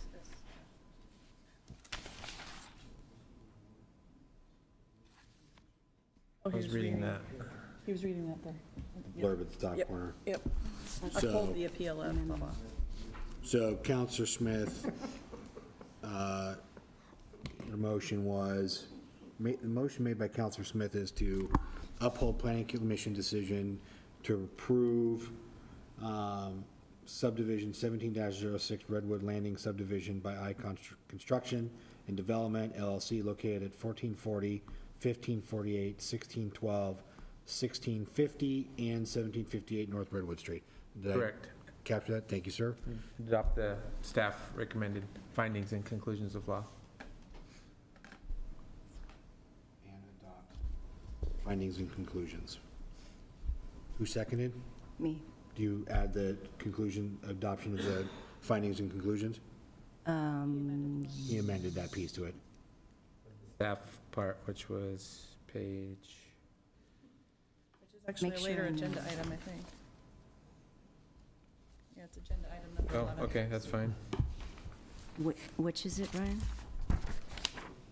He's I'll withdraw adding, that part if we're going to do that later. okay, so he's removed that, okay. I'm- you made the Yes, second. with this, I'm Okay. fine with the second, yes.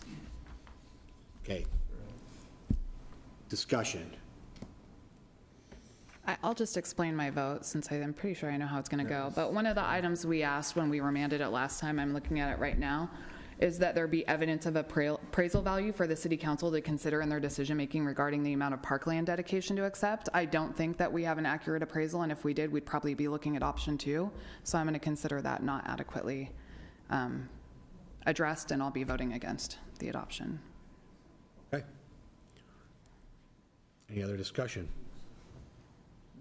Someone want to call for question, please? Call for question, please. Thank you. All those in favor?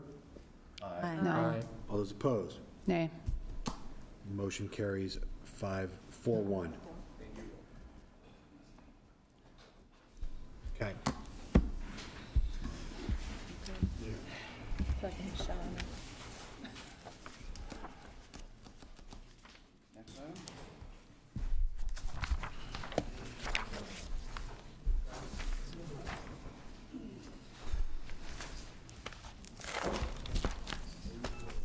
Resolutions. All right, moving into resolutions and ordinances.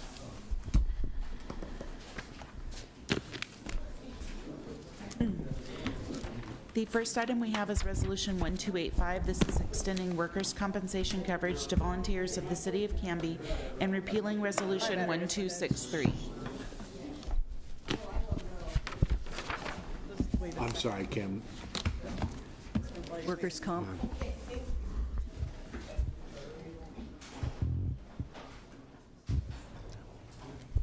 Do you want me to try again? One more time, Kim, Okay. thanks. The first item we have is Resolution 1285. This is extending workers' compensation coverage to volunteers of the City of Canby and repealing Resolution 1263. Great, thank you, Kim. This is a resolution that comes before you each year. It is necessary in order for us to extend workers' compensation coverage to our volunteers in various areas as outlined in the resolution. And this is seems like an almost annual piece. That It is we an annual updo piece. or update. Okay. Any questions for staff on this one? No. No. I'll make a motion. Great. A motion, please. Okay, I move that we adopt Resolution 1285, extending workers' compensation coverage to volunteers of the City of Canby and repealing Resolution 1263. Thank you. Here's a second, please. Second.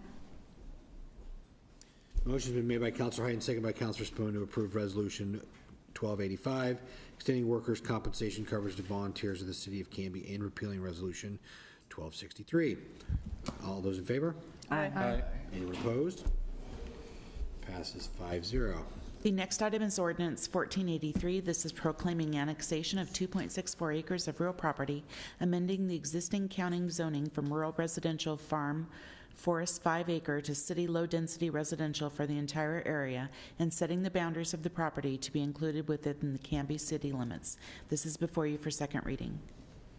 Yes, as Kim has indicated, this is before you for second reading. This property, as you may recall, is on Territorial Road at the north end of Territorial, just before it enters Highway 99. Great. Thank you, Greg. And I'm sorry, remind me, this is for, what was the purpose of this? Annexation. Okay. Up on Territorial. Second reading from last meeting, right? Okay. Great. No, that's, Then great. Is there a motion? Yeah, I'll move that we adopt Ordinance 1483 proclaiming annexation of 2.64 acres of real property, amending the existing county zoning from rural residential farm forest, 5-acre, to city low-density residential for the entire area, and setting the boundaries of the property to be included within the Canby city limits. Thank you. Motion's been made by Councilor Height, seconded by Councilor Parker to approve Ordinance 1483, proclaiming annexation of 2.64 acres of real property, amending the existing county zoning from rural residential farm forest 5-acre to city low-density residential for the entire area, and setting the boundaries of the property to be included within the Canby city limits. Roll call vote. Councilor Smith? Aye. Councilor Parker? Aye. Councilor Hensley? Aye. Councilor Height? Aye. Councilor Spoon? Aye. 5-0. The next item is Ordinance 1484. This is authorizing a contract with Master Clean Incorporated for janitorial service for various city facilities not to exceed $57,787 and repealing Ordinance 1452. Yes, Master Clean is a service provider that has been under contract with the city for many years based on on the staff report for over 20 years. We do intend for the 2019-20 fiscal year to solicit proposals for these services, but are recommending that we do extend in the 2018-19 fiscal year the contract, which is a not to exceed $57,787. Mayor, I move passage of ordinance 1484, authorizing contract with Master Clean, Inc. for janitorial services for various city facilities not to exceed $57,787, and repealing ordinance 1452. Second. If it's time, Tyler. Motion's been made by Councilor Parker and seconded by Councilor Hensley to approve ordinance 1484, authorizing contract with Master Clean Incorporated for janitorial services for various city facilities not to exceed $57,787, and repealing ordinance 1452. All those in favor? Aye. Anyone opposed? That passes 5-0. The next item is ordinance 1486. This is authorizing a contract with Canby Excavating Incorporated in the amount of $481,373.30 for construction of the Northeast 11th Place sanitary sewer replacement and off-site storm drainage, and declaring an emergency. Yes, this is identified as with a request for an emergency declaration because we are trying to get this done ahead of our street paving program. The cost of $481,373.30 was the low bid, and this is up for you for a second reading before you tonight. Mr. Mayor? Yes. I move we adopt ordinance 1486, authorizing a contract with Canby Excavating Incorporated in the amount of $481,373.30 for construction of the Northeast 11th Place sanitary sewer replacement and off-site storm drainage, and declaring an emergency. Second. Motion's been made by Councilor Hensley and seconded by Councilor Parker to approve ordinance 1486, authorizing contract with Canby Excavating, Inc.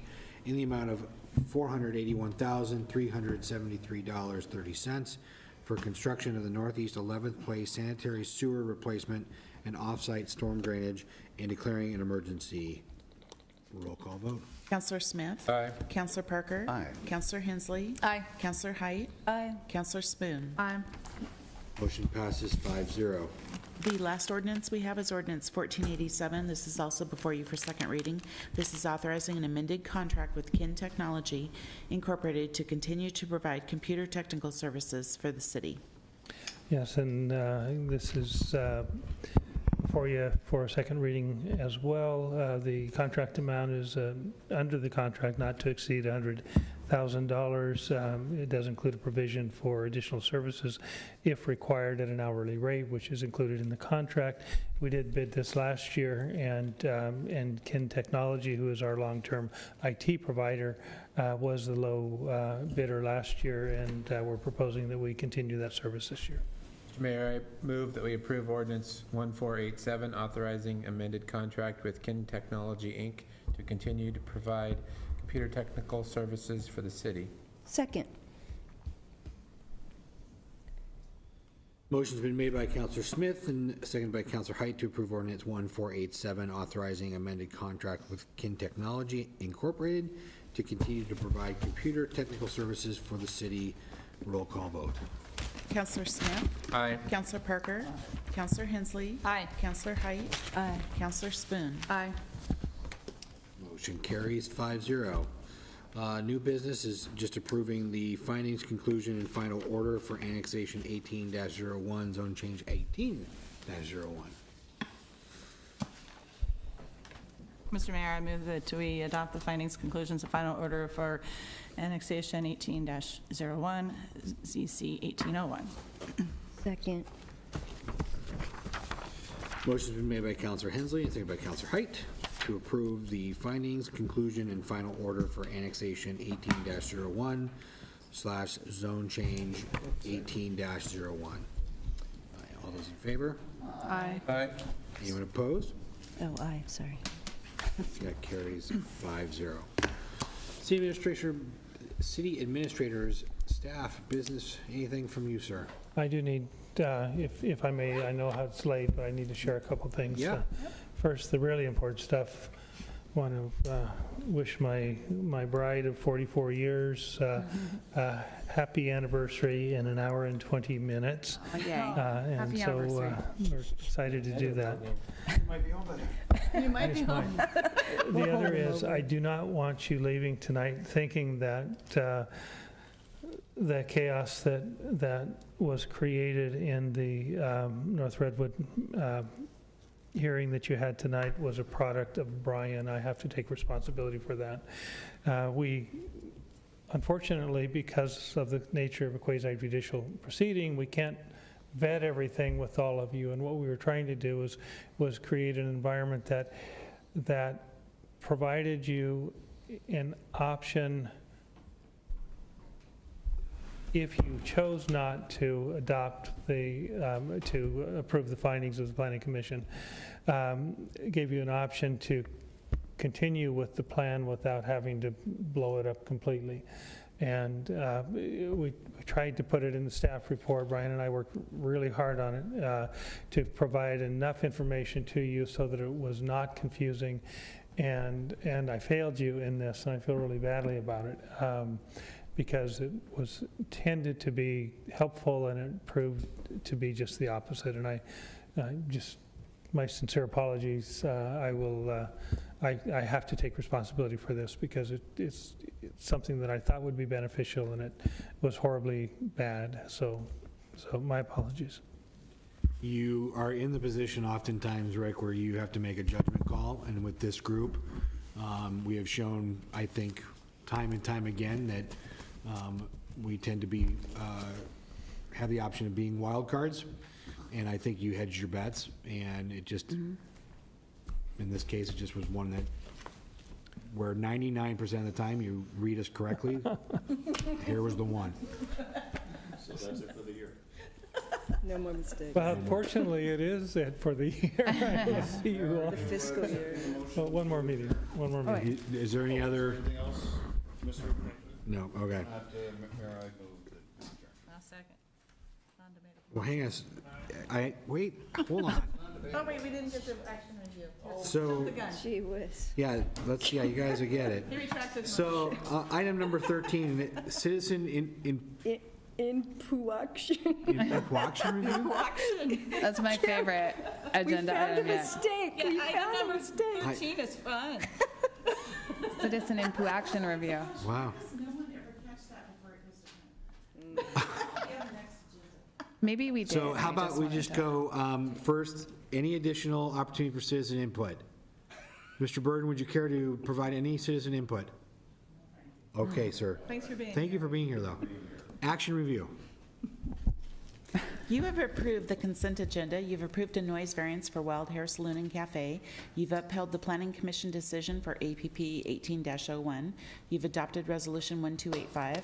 You've adopted ordinances 1483, 1486, and 1487. And you've approved Ordinance 1484 to come up for second reading on June 20th. Thank you, Kim. And that was your one for the year, okay? Joe, is there an exec session? There is not. I will say congratulations to all the families that have graduations. Yay. Those are nice moments. Thank you so much. Or indeed. I actually have a grandson who's graduating from One's a dog, one's a husky, or a cougar, so. Congratulations to you. So before I ask for a motion for adjournment, just as a reminder for those that may possibly still be watching, starting in July, city council meetings will begin at 7. They will no longer be at 7:30, 7 o'clock starting in July. With that being said, I will take a motion to adjourn. And I'll still second that. All those in favor? Aye. Aye. We are adjourned. Canby, good night. Thank you.